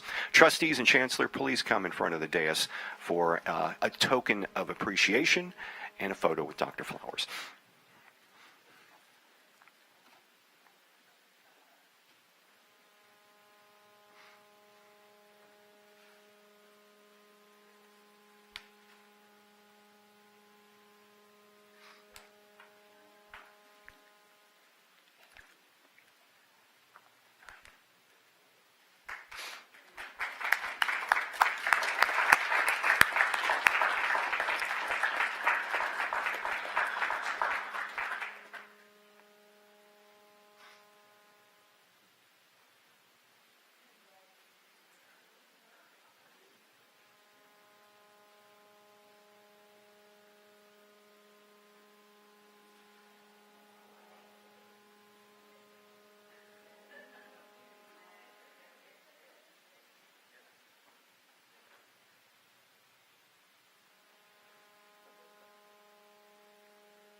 All right, Chancellor and Trustees, you may now return to the dais.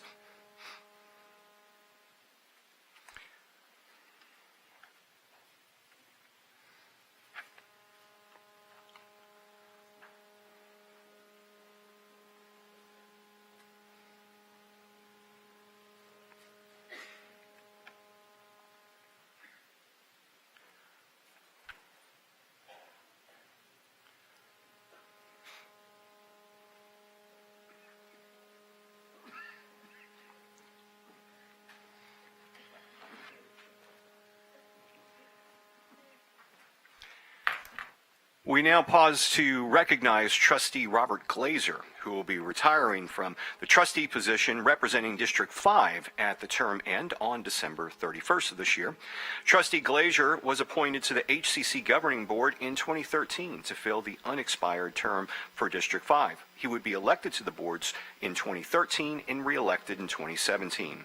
Through his 10-year tenure as a member of the board, Glazer demonstrated passion for education and elevating the lives of persons who might not otherwise reach their full potential for institutions like HCC. His vision as a member of the governing board is seen to expand its needs of the diverse segments of our community. He realizes the importance of access to traditional education as well as workforce programs and is an employer of skilled labor in his own business. He also understands that a sound educational institution is built on sound financial footings. He says it is the biggest tool in the box when it comes to supplying the skilled workforce necessary to support our local economy. Trustee Glazer served as honorary chair of the Vast Academy 25th anniversary celebration in 2017. He is a steadfast proponent of the Vast Academy and continues to advocate for funding of higher education programs for students with disabilities. Trustee Glazer was elected in 2018 to serve on the Community College Association of Texas Trustees Board. He served as vice chair of the HCC Governing Board in 2016, board chair 2021, and chair of the board audit for 4 consecutive years, chair of the board governance, board self-evaluation, external relations, and marketing committees, and served 2 years as board liaison member on the HCC Foundation Board. Let's pause now for a brief look back at the tenure of Trustee Glazer.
Trustee Glazer, we'd be remiss if we did not express our gratitude for your service for the past 10 years. At this time, we ask the trustees and chancellor to come forward as we present Trustee Glazer with a Crystal Eagle for his unwavering dedication to HCC.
Madam Chair, this concludes the award presentations and recognitions.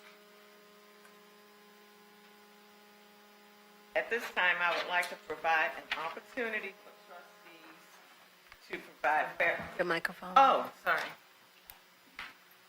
At this time, I would like to provide an opportunity for the trustees to provide farewell comments to Dr. Flowers first, and then Trustee Glazer.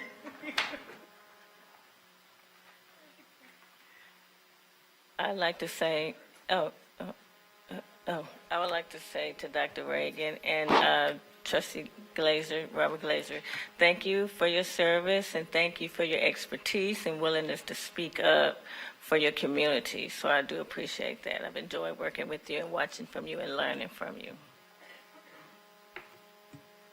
Thank you so much for your service. This is a difficult job often, and it requires so much stamina and focus on the students, and both of you bring that, so I appreciate it. Thank you so much. And I want to say thank you to Trustee Flowers and Trustee Glazer for all your commitment and dedication to Houston Community College. Thank you for being a part of this board. Thank you for the input you had. The strong, positive opinions were very valuable because those opinions helped us look at things differently. And I must say, Trustee Flowers, we have a love-hate relationship. We can disagree and we can scream at each other, but we'd be right okay. Am I right? And Right. I appreciate that because that's how it should be when you're working as a group. And to you, Trustee Glazer, I want to say thank you for when I first got on this board, you let me wear the hell out of you because I wanted to know everything I could know so I could be successful on this board. I'm going to miss both of you being present, but I know I can always call you. So I just want to say thank you again for your service.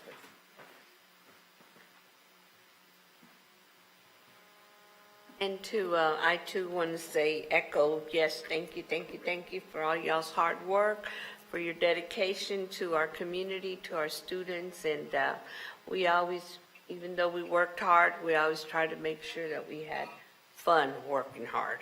So, and I really enjoyed being with y'all in the graduations, and it was an honor working with both of you. And I know you're not going to retire. You're going to be out there and work even harder.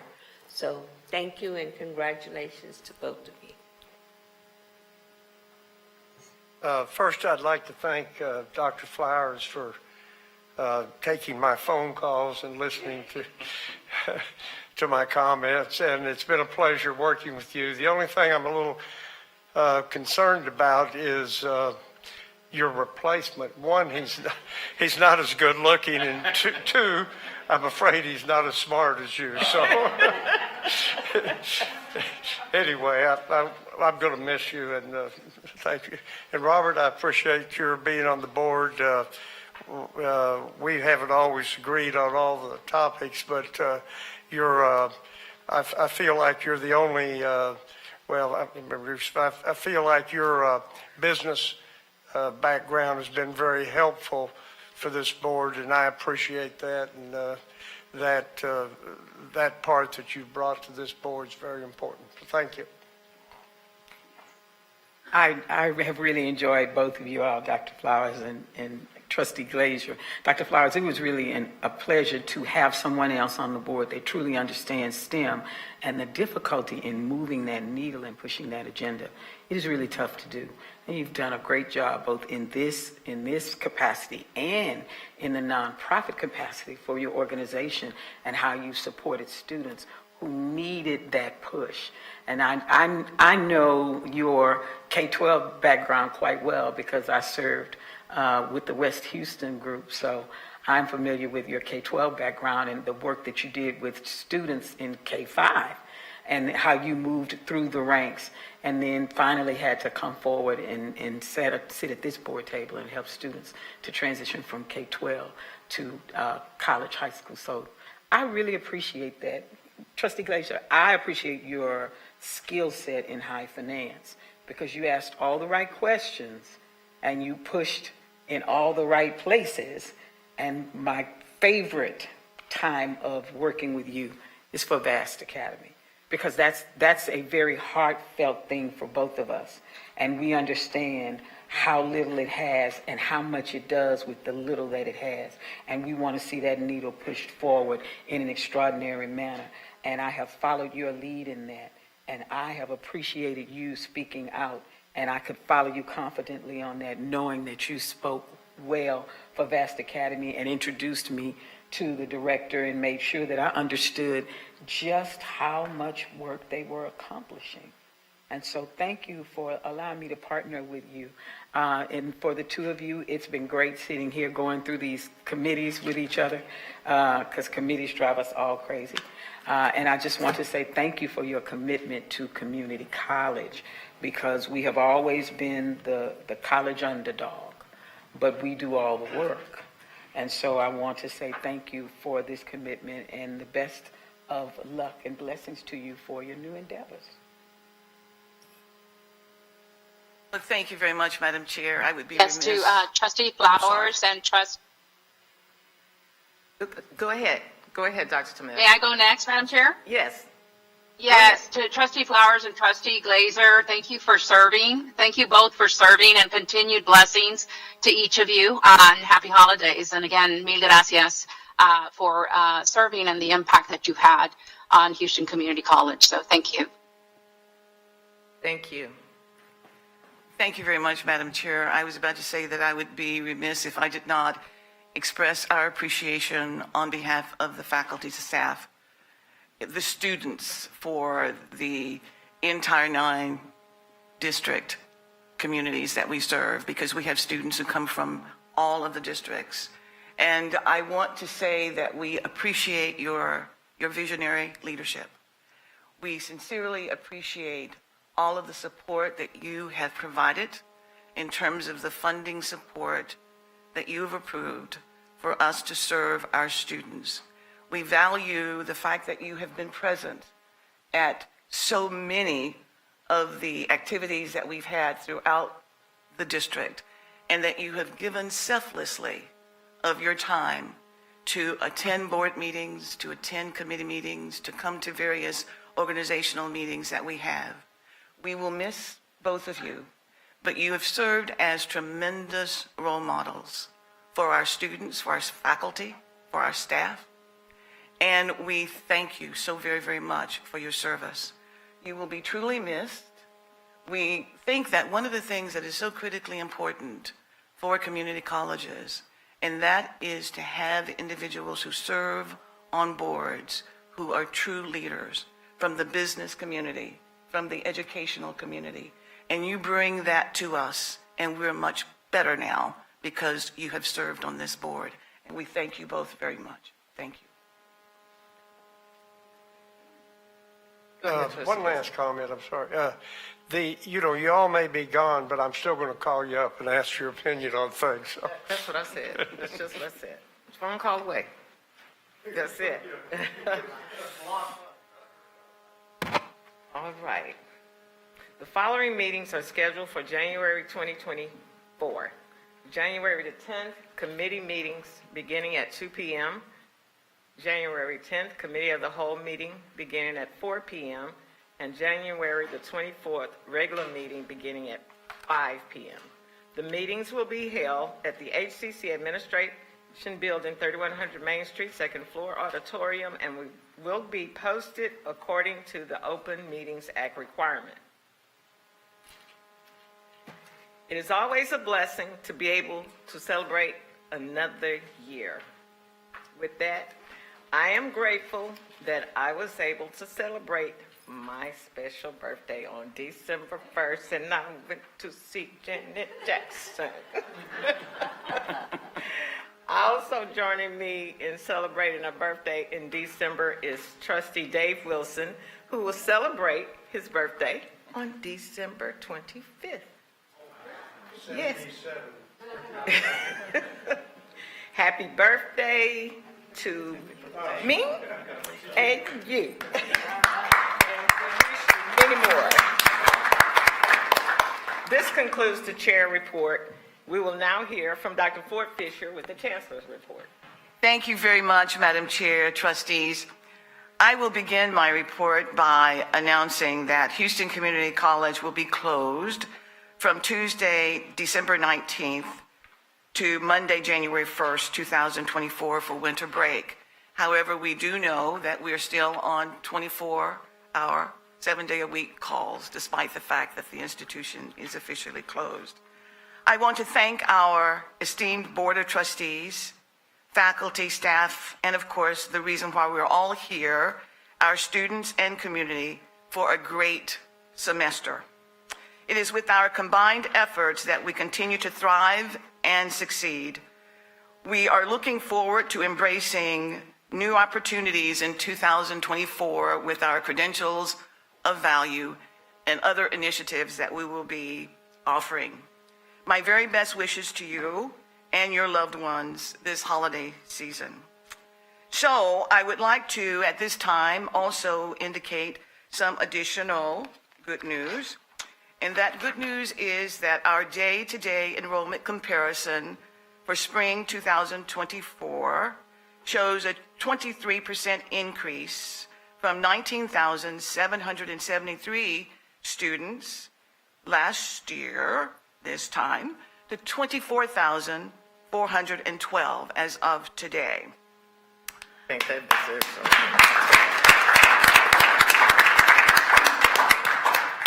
The members of the team are collaborating and doing a great job.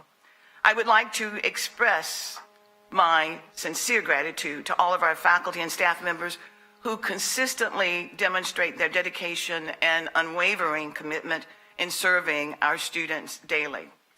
We'd like to go to the slide for the American Association of Colleges and Universities and acknowledge them for accepting HCC for its inaugural Institute on Digital Equity. Participating schools are leading higher education institutions working to promote digital equity on their campuses and in their communities.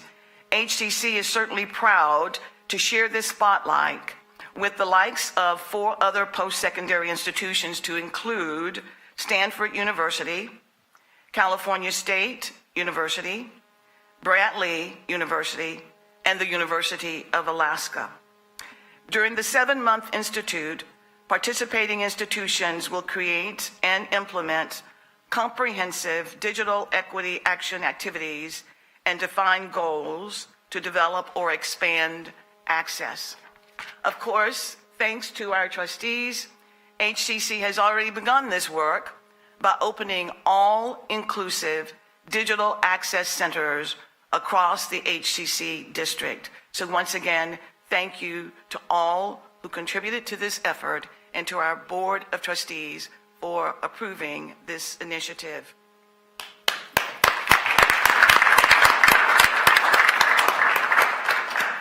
During the past month, our esteemed Board of Trustees and members of our executive team have had the privilege to participate in numerous events across the district. These events included the Foundation Scholarship Luncheon, Phi Theta Kappa induction, town hall meetings, ribbon cuttings, grand openings for our digital access labs, holiday celebrations, and much more. These occasions provided valuable opportunities for our leadership to connect with various stakeholders, exchange ideas, and gain invaluable insights into the needs and aspirations of our community. I would like to give a special thank you to Dr. Mudassir Siddiqui and Mr. Carl Mays for the beautiful Christmas tree lighting held at Central College on November 29th. I would like for Mr. Mays and Swoop to please stand and be recognized.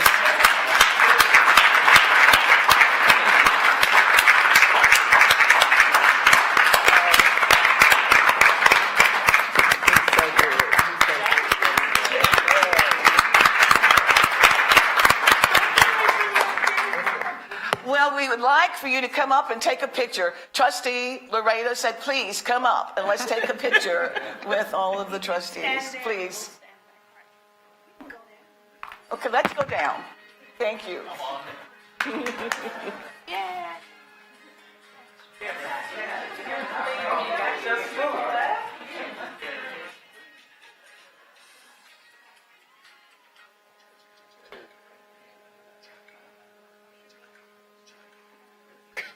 You went to Shaka Khan. You went to Shaka Khan.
So, thank you once again. It was a wonderful, wonderful evening. And I would like to say that in addition to the November 29th event, it was really wonderful also to have the gathering here at 3100 Main on yesterday for all of the faculty and staff.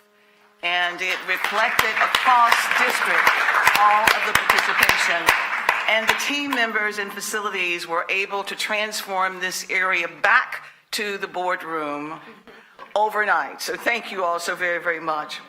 I would like to quickly go to slide 5. Our Goldman Sachs program has reached a significant accomplishment by graduating 1,000 students this year. Goldman Sachs 10,000 Small Businesses partnered with Houston Community College to provide small business owners in the greater Houston region with access to practical business courses, financial capital, and powerful networking opportunities to help their businesses grow. This slide highlights 3 of our graduates, and of course, we're very proud of them, and I'm sure you recognize them and their names. We extend our sincere gratitude to Dr. Maya Durnovo, Associate Vice Chancellor of Entrepreneurial Initiatives, and her team for their unwavering commitment to upholding our strategic priority of community investment. In slide number 6, it is time for a moment of appreciation as we listen to our reports from the United Student Council, the Faculty Senate, the Staff Senate, and the Credential of Value report. But before we go to those, I'm going to now turn it over once again to the chair, and there will be remarks from the trustees before we have the reports from the faculty and the Staff Senate. Please. Thank you, Chancellor. Dr. Flowers, we'd like to hear a word from you. Yes. Have you tell us how much you're going to miss us? Yeah, absolutely. Yes. I'm going to miss you. No, it's been a pleasure, an honor to sit in this seat, to represent the constituents of District 4 and to represent as best I could all of the districts that we serve across Houston, all of our entire community. It's been a joy to serve, and I'm going to miss you all. I've enjoyed my time here. I've learned, I've grown, I've stretched, and I take, forth with me all that I've gained to continue to do more good work in the community. So I will be leaving this seat, but I will not be leaving HCC, as you will still be a part of my work and my support as I continue in my professional journey. So it's been a pleasure. Thank you all for being so kind, so welcoming, and just so wonderful all the time. Thank you.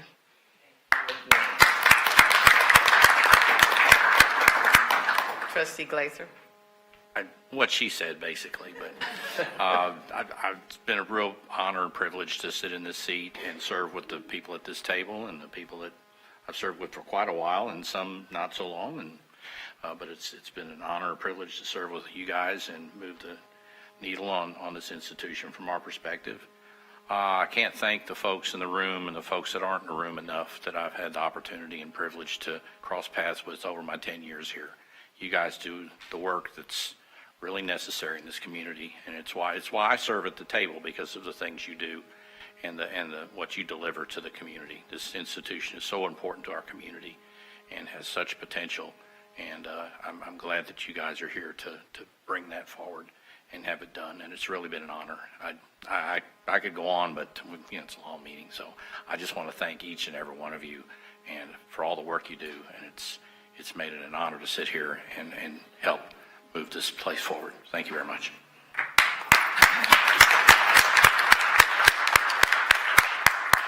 I'll turn it back over to you, Dr. Ford Fisher. Thank you very much, Madam Chair. Thank you very much, trustees. We will now hear from our United Student Council historian, Mr. Avi Etagani. Avi? Chancellor, unfortunately, our student could not make it tonight. Could not make it tonight. Well, thank you so much for that. Now, I would like to invite the Faculty Senate President, Dr. Dejon Grigsby, to the podium to present the Faculty Senate report. Dr. Grigsby. Good afternoon and happy holiday season. Madam Chair, Chancellor, trustees, esteemed faculty and staff, and all community guests.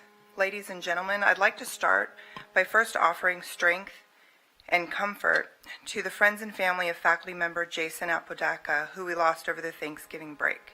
He taught at Southeast College. Please keep him and his family in your thoughts. Thank you. This is my favorite time of year, I must admit. I don't think of it as an ending, but a season of internal growth deep into our firmaments. When you don't see the leaves, look to the roots. I enjoy the crisp air, and it seems cleaner, the gorgeous leaves, the smell of wassail and cider, the elegance, the gold trim, the allowance to enjoy all food without apology, and the time dedicated to my friends and family. All of it. We can also enjoy time to rededicate to our goals for the academic year. Fitting this season into the arc of the academic year, December and the break is a time to again make all things new.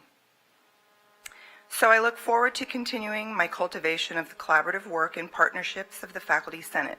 For instance, to include the prep with Dr. Villagrán Glover's team members, including Dr. Betty Fortune, Dr. Misha Turner, Mr. Marlon Anderson, and others, and the President of the Staff Senate, Aaron Henry, in prep of the Spring Student Success Summit. Said collaborations also include Faculty Senate working with the COE academics, including Dr. Drain and Dr. Ramos, in the continued work of advancing rigor here at the college, with a new vision for HCC's rigor event, perhaps to be part of February's annual faculty conference, and with direct input from the Professional Development Committee through Professor Jenny Vaca. If I may also point out another partnership that is changing.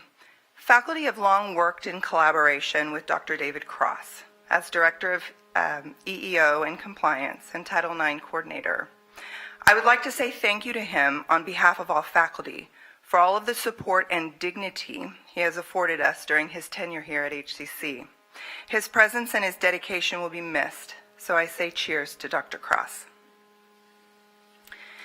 Two, in this season, we can look to one another in the spirit of gratitude and celebration, that we weathered this long fall term together and are successfully marching towards next week's graduation event, where we celebrate our students' attainment of credentials of value.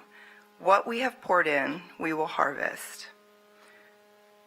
When you identify the opportunity, please also thank your faculty for the hard work they achieved this year. It will make a difference. For instance, Dr. Ford Fisher, we thank you for yesterday's event. Thank you very much. We also want to thank you to our Senior Vice Chancellor, Dr. Perez, for tomorrow's planned Faculty Appreciation Day. Thank you very much. Thank you both. As I said, it makes a difference. As they take time to enjoy this break, faculty remain optimistic as they look towards the new year and then returning to a place where they continue to feel heard and appreciated. And let's also not forget our faculty and staff who will work for part of it during the mini-term this December, still in support of our students marching ever forward.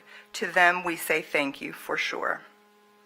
Again, the fall term can be considered long, but we all made it together.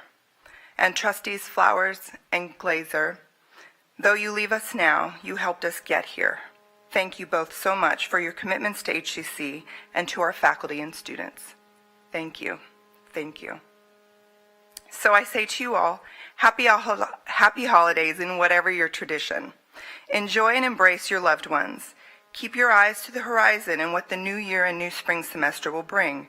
Trust that your faculty will return recharged and rededicated to support the success of HCC students along their paths to tangible and valuable credentials.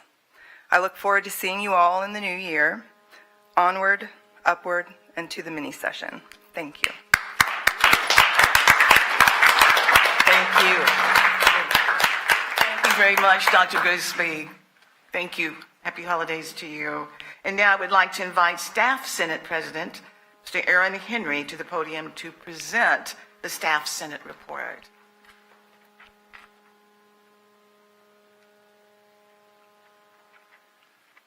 Good afternoon, trustees, chancellor, and to our HCC community and our colleagues. The staff here at Houston Community College stand ready, willing, and able to support the mission of Houston Community College. The Senate has been engaged with identifying and establishing meaningful committees that support the mission of the Senate, but most importantly supports the mission of this institution. Collaborative governance is ideal in higher education as it directs the efforts of the institution to create the ultimate student experience. I wanted to take this time to also acknowledge the hard work of all of our staff throughout this entire year, but I wanted to take a moment to especially highlight a group of employees who I've had the pleasure of speaking with over the last couple of weeks, who support the institution and in many ways are unsung heroes. And they're out of many of our conversations as it relates to student success, but their impact and involvement is really, really important. I want to take this opportunity to acknowledge the hard work of the Houston Community College's Police Department and our Telecommunications Department within HCCPD. Thank you for your great service and your efforts to keep us safe and to support our students, our faculty, and our staff. Additionally, the Senate has been engaged in the campus culture work here under the leadership of Dr. Betty Fortune, working to create an even a better culture here among our college community. Staff have worked over a couple of weeks to identify areas to make recommendations to the administration to embed in our culture here at HCC. HCC is moving forward under Dr. Ford Fisher, and I'm elated to be a part of such a team dedicated to the work of our community. Finally, I would like to thank our trustees who are leaving and for your service to this district and to our city. A special thanks to my trustee of District 4, and I wish each and every one of you a Merry Christmas and a Happy New Year. Thank you.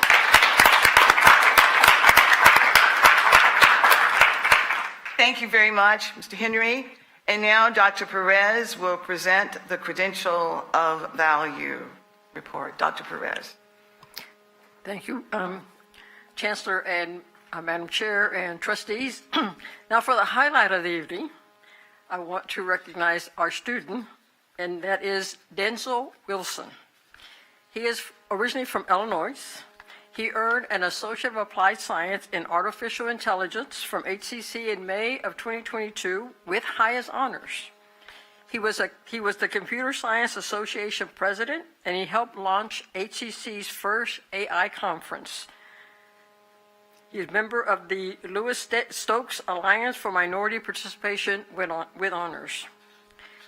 He is actually the grandson of a famous soul singer, James Carr. Denzel is now working as grassroots community manager for Seed AI in Washington, D.C., an organization enabling responsible transformative technology adaptation by a representative diverse generation of AI professionals. His HCC degree was stackable. He moved on to the University of Houston to earn a Bachelor's of Science in Psychology and Computer Science. His current earnings are average of $60,000 range. The $90,000 range. He hopes to become a CEO of an AI company and a philanthropist as well. Here is his story about his experience with HCC.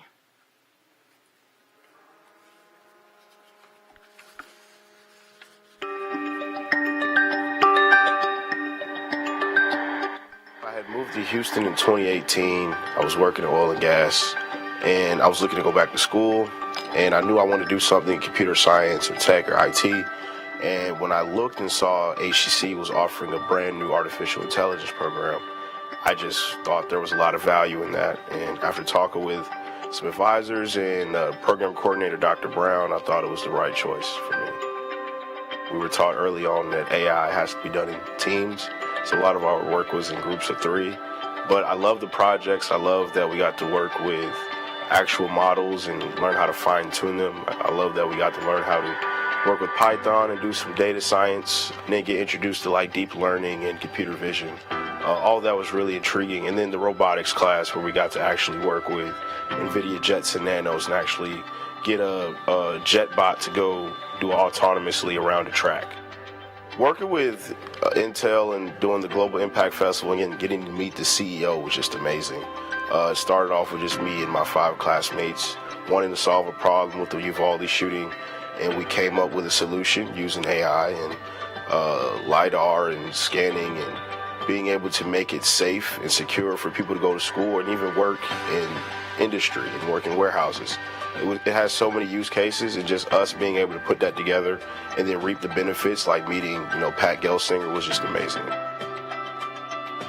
I'm living in Washington, D.C. now, working at Seed AI, and I'm really focusing on the AI policy space and then building AI ecosystems and making sure that AI is accessible by everyone. And I met the person I work for through an HCC event, AI Across America, where I spoke on the panel. I owe this position to HCC and being able to put me in front of people that can help me take that next step in my career.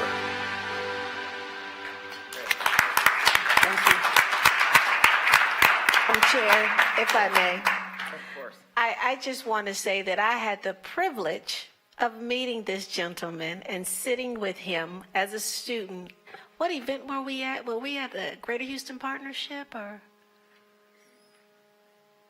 Yes, we were at the one of the IT events from the Greater Houston Partnership. Yes, Yeah. yes, and he was just an awesome young man to speak with. He was on fire about everything that he was doing. He talked my ears off about it, got me all fired up, and so I'm just so delighted to see that he has moved on and advanced. I'm from here and in DC doing some big things, and so congratulations and kudos to all the staff and faculty, everyone who's just helped this young man along the way, because I think he moved here maybe from Illinois or something. I can remember he sharing his story, and he had an incredible journey, but he stayed with it, and he didn't let things get in his way. So my heart is just really full just seeing this update. Thank you.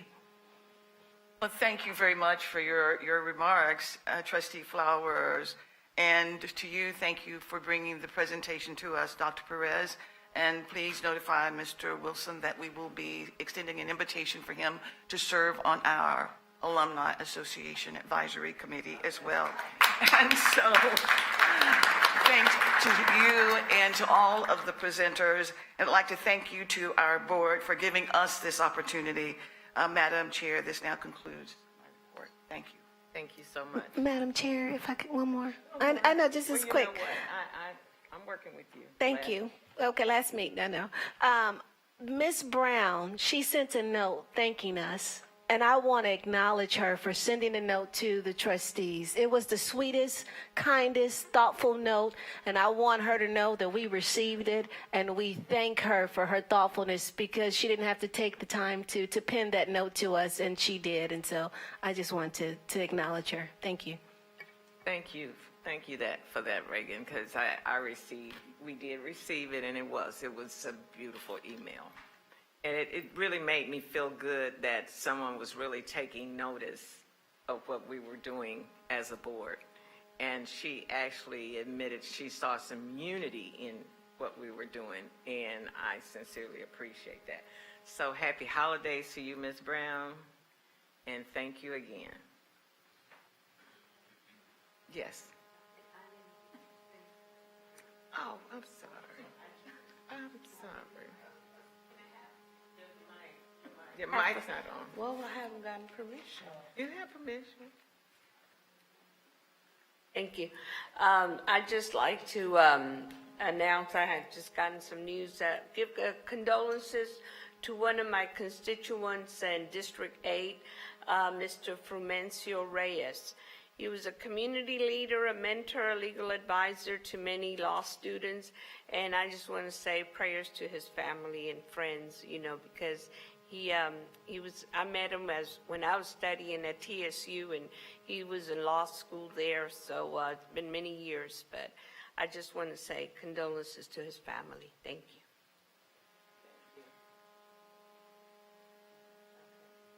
A citizen desiring to appear before the Board of Trustees shall complete the application for hearing 24 hours prior to the meeting and file said application with the Board Services Office.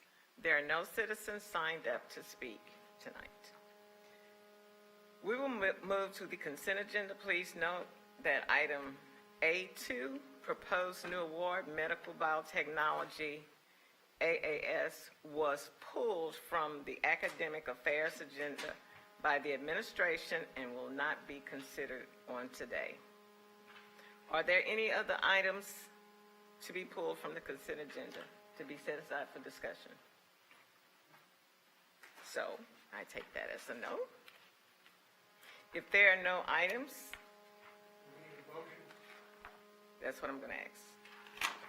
Then I was about to ask for the motion. But go ahead, make the motion. Anybody? So moved. There a second? All right.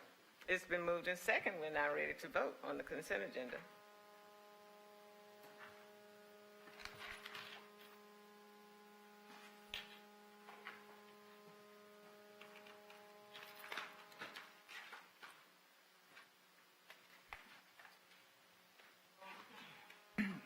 Voting has concluded. The motion passed with a vote of 8-0.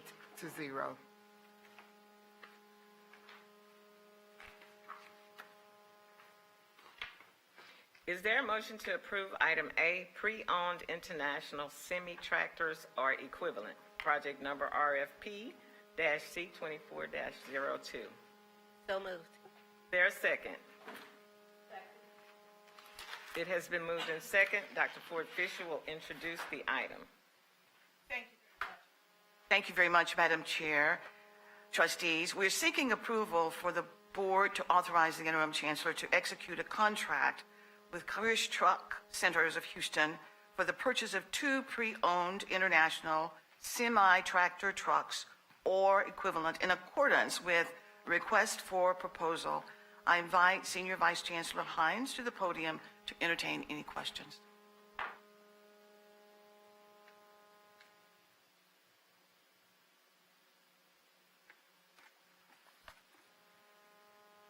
Are there any questions?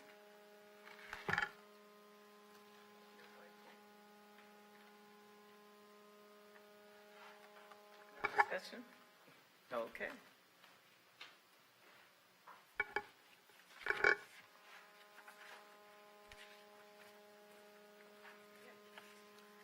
Are we good? Yeah, we're ready for a Yeah, vote. we're ready to vote. I thought he was about to say something because he was turning his papers.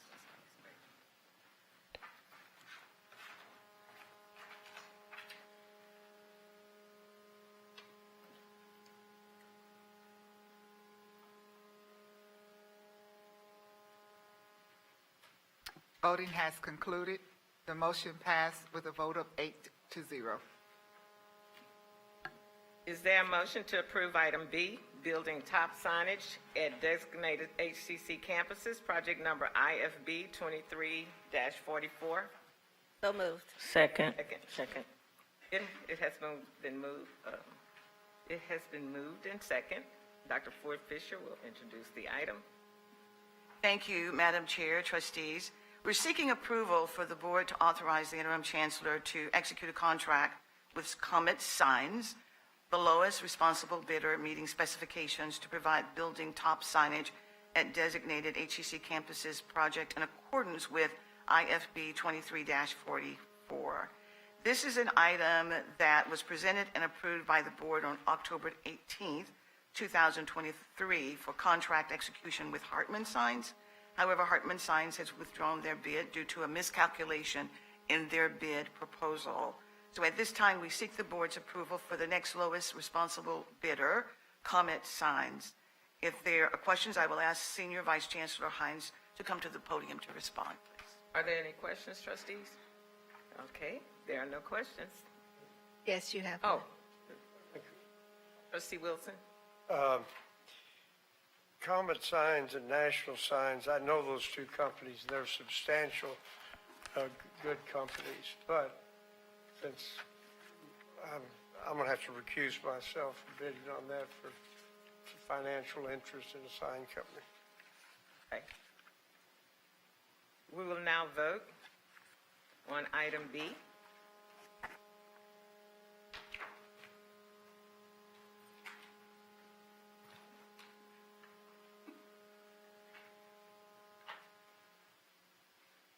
Voting has concluded. The motion passed with a vote of 7-0 with Trustee Wilson recusing.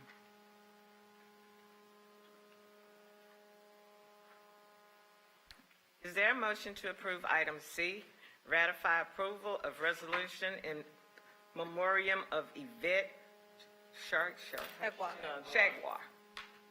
So moved. Is there a second? Second. It has been moved in second. Is there any discussion on this item? No discussion? We will now vote on item C.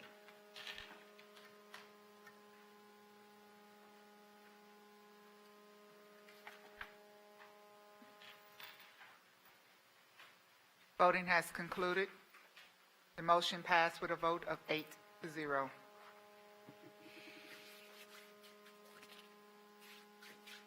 Is there a motion to approve item D, personnel agenda? So moved. There a second? It has been moved in second. Dr. Ford Fisher will introduce the item. Thank you very much, Madam Chair. Trustees, this item is being brought forward to seek approval of December 2023 faculty contracts. If you have any questions, I will defer to Dr. Izzy Anderson. Are there any questions? Trustee Wilson? And we bought 2 trucks and we only have 1 driver?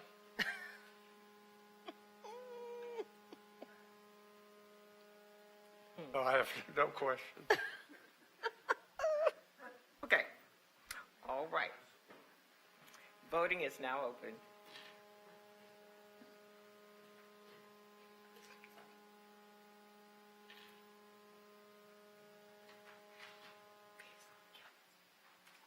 Voting has concluded. The motion passed with a vote of 8-0.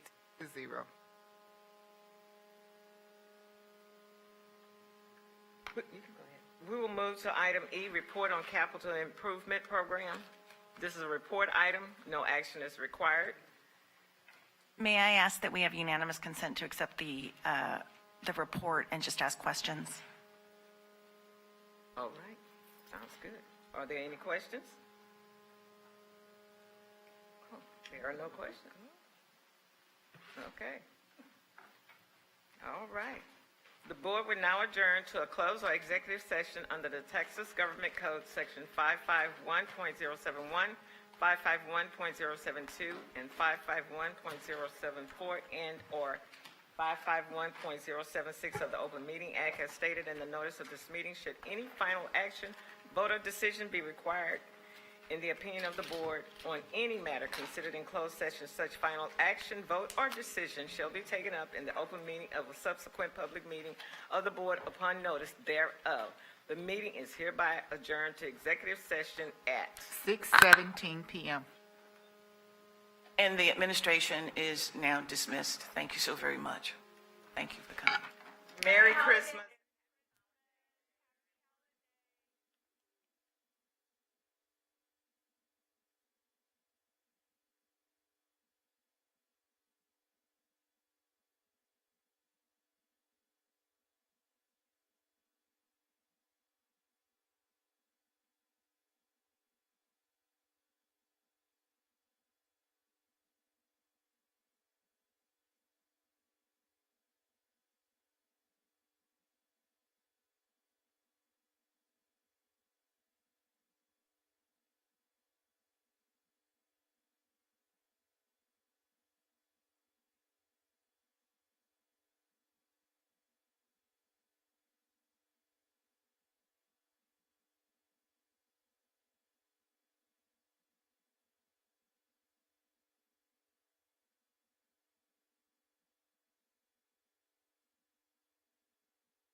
Mike.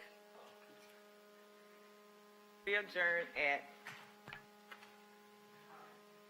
9:11 p.m.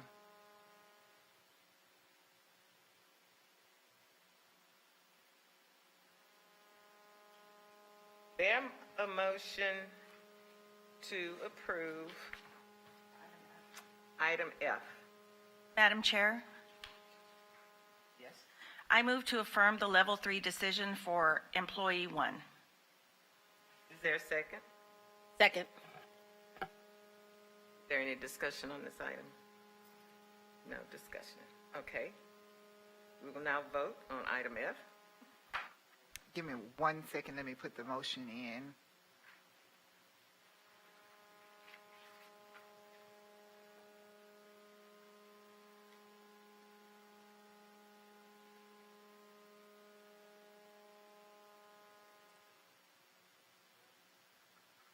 Okay. Motion to affirm level 3 decision for employee 1.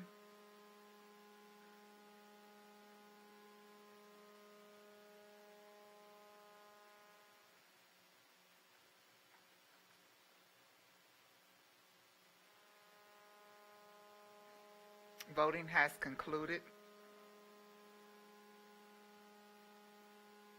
The motion passed with a vote of 8-0.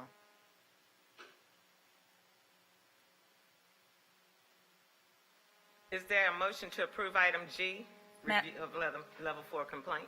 Madam Chair, Yes. I move to affirm the Level 3 decision for Employee 2. Is there a second? Second. It has been moved in second. If there's no discussion, we will now vote.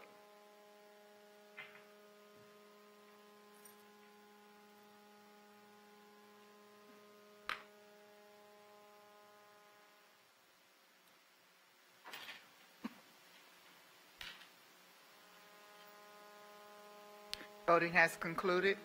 The motion passed with a vote of 8-0.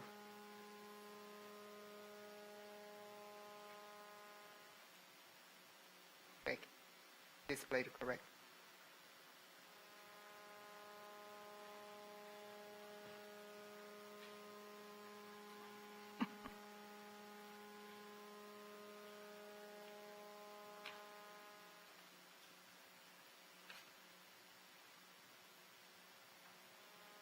If it's 8-0, we know who 1 it is. second.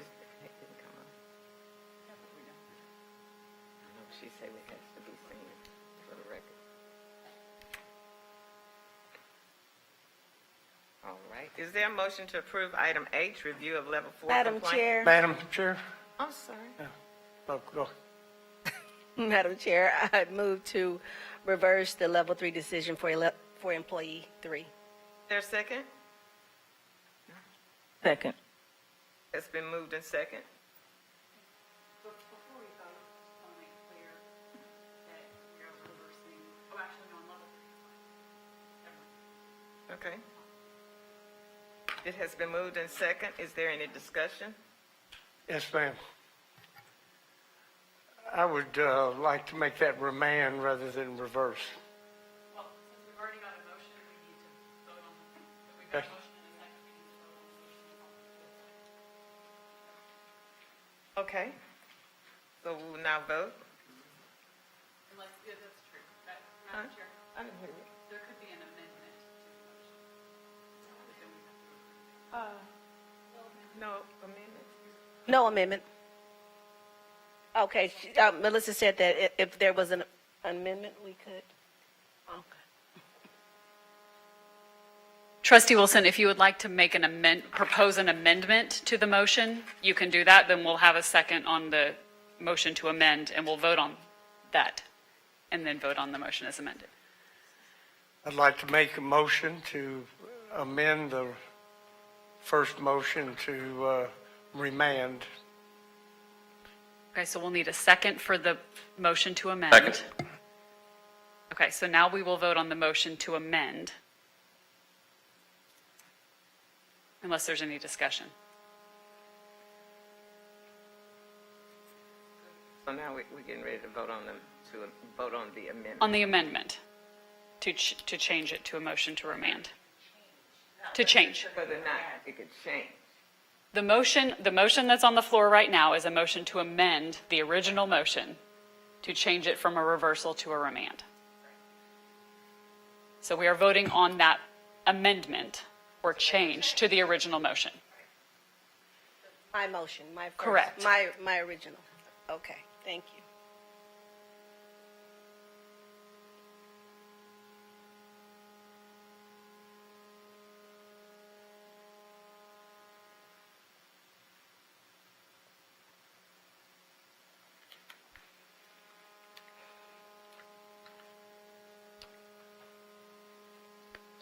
Voting has concluded. The motion fell with a vote of 4 in favor and 4 opposing. Okay, so now we will vote on the motion that Trustee Flowers' original motion, which was to reverse the level 3 decision. And it's already been second. Correct.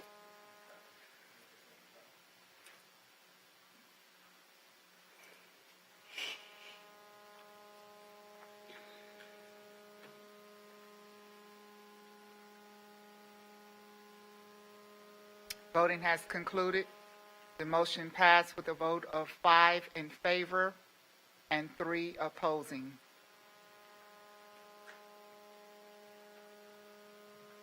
Is there a motion to approve item I, review of a level 4 complaint? Madam Chair, Trustee Reichert. I move to affirm the level 3 decision for employee 4. Is there a second? Second. It has been moved in second. If there's no discussion, we will now vote.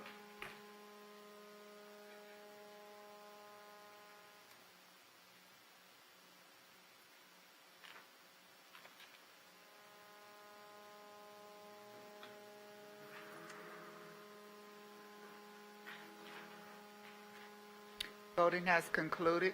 The motion passed with a vote of 8-0. One second, please. Sorry.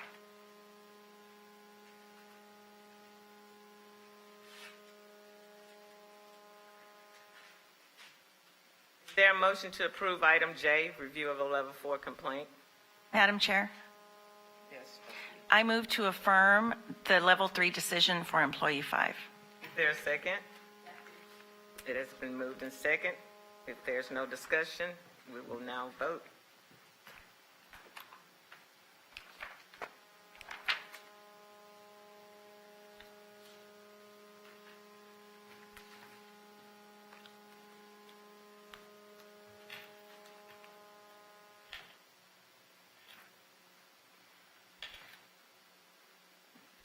The voting has concluded. The motion passed with a vote of 8-0. That's it. All right, the meeting is hereby adjourned at 9:20 p.m. Oh. Merry Christmas. Before you leave, I want to get your signature.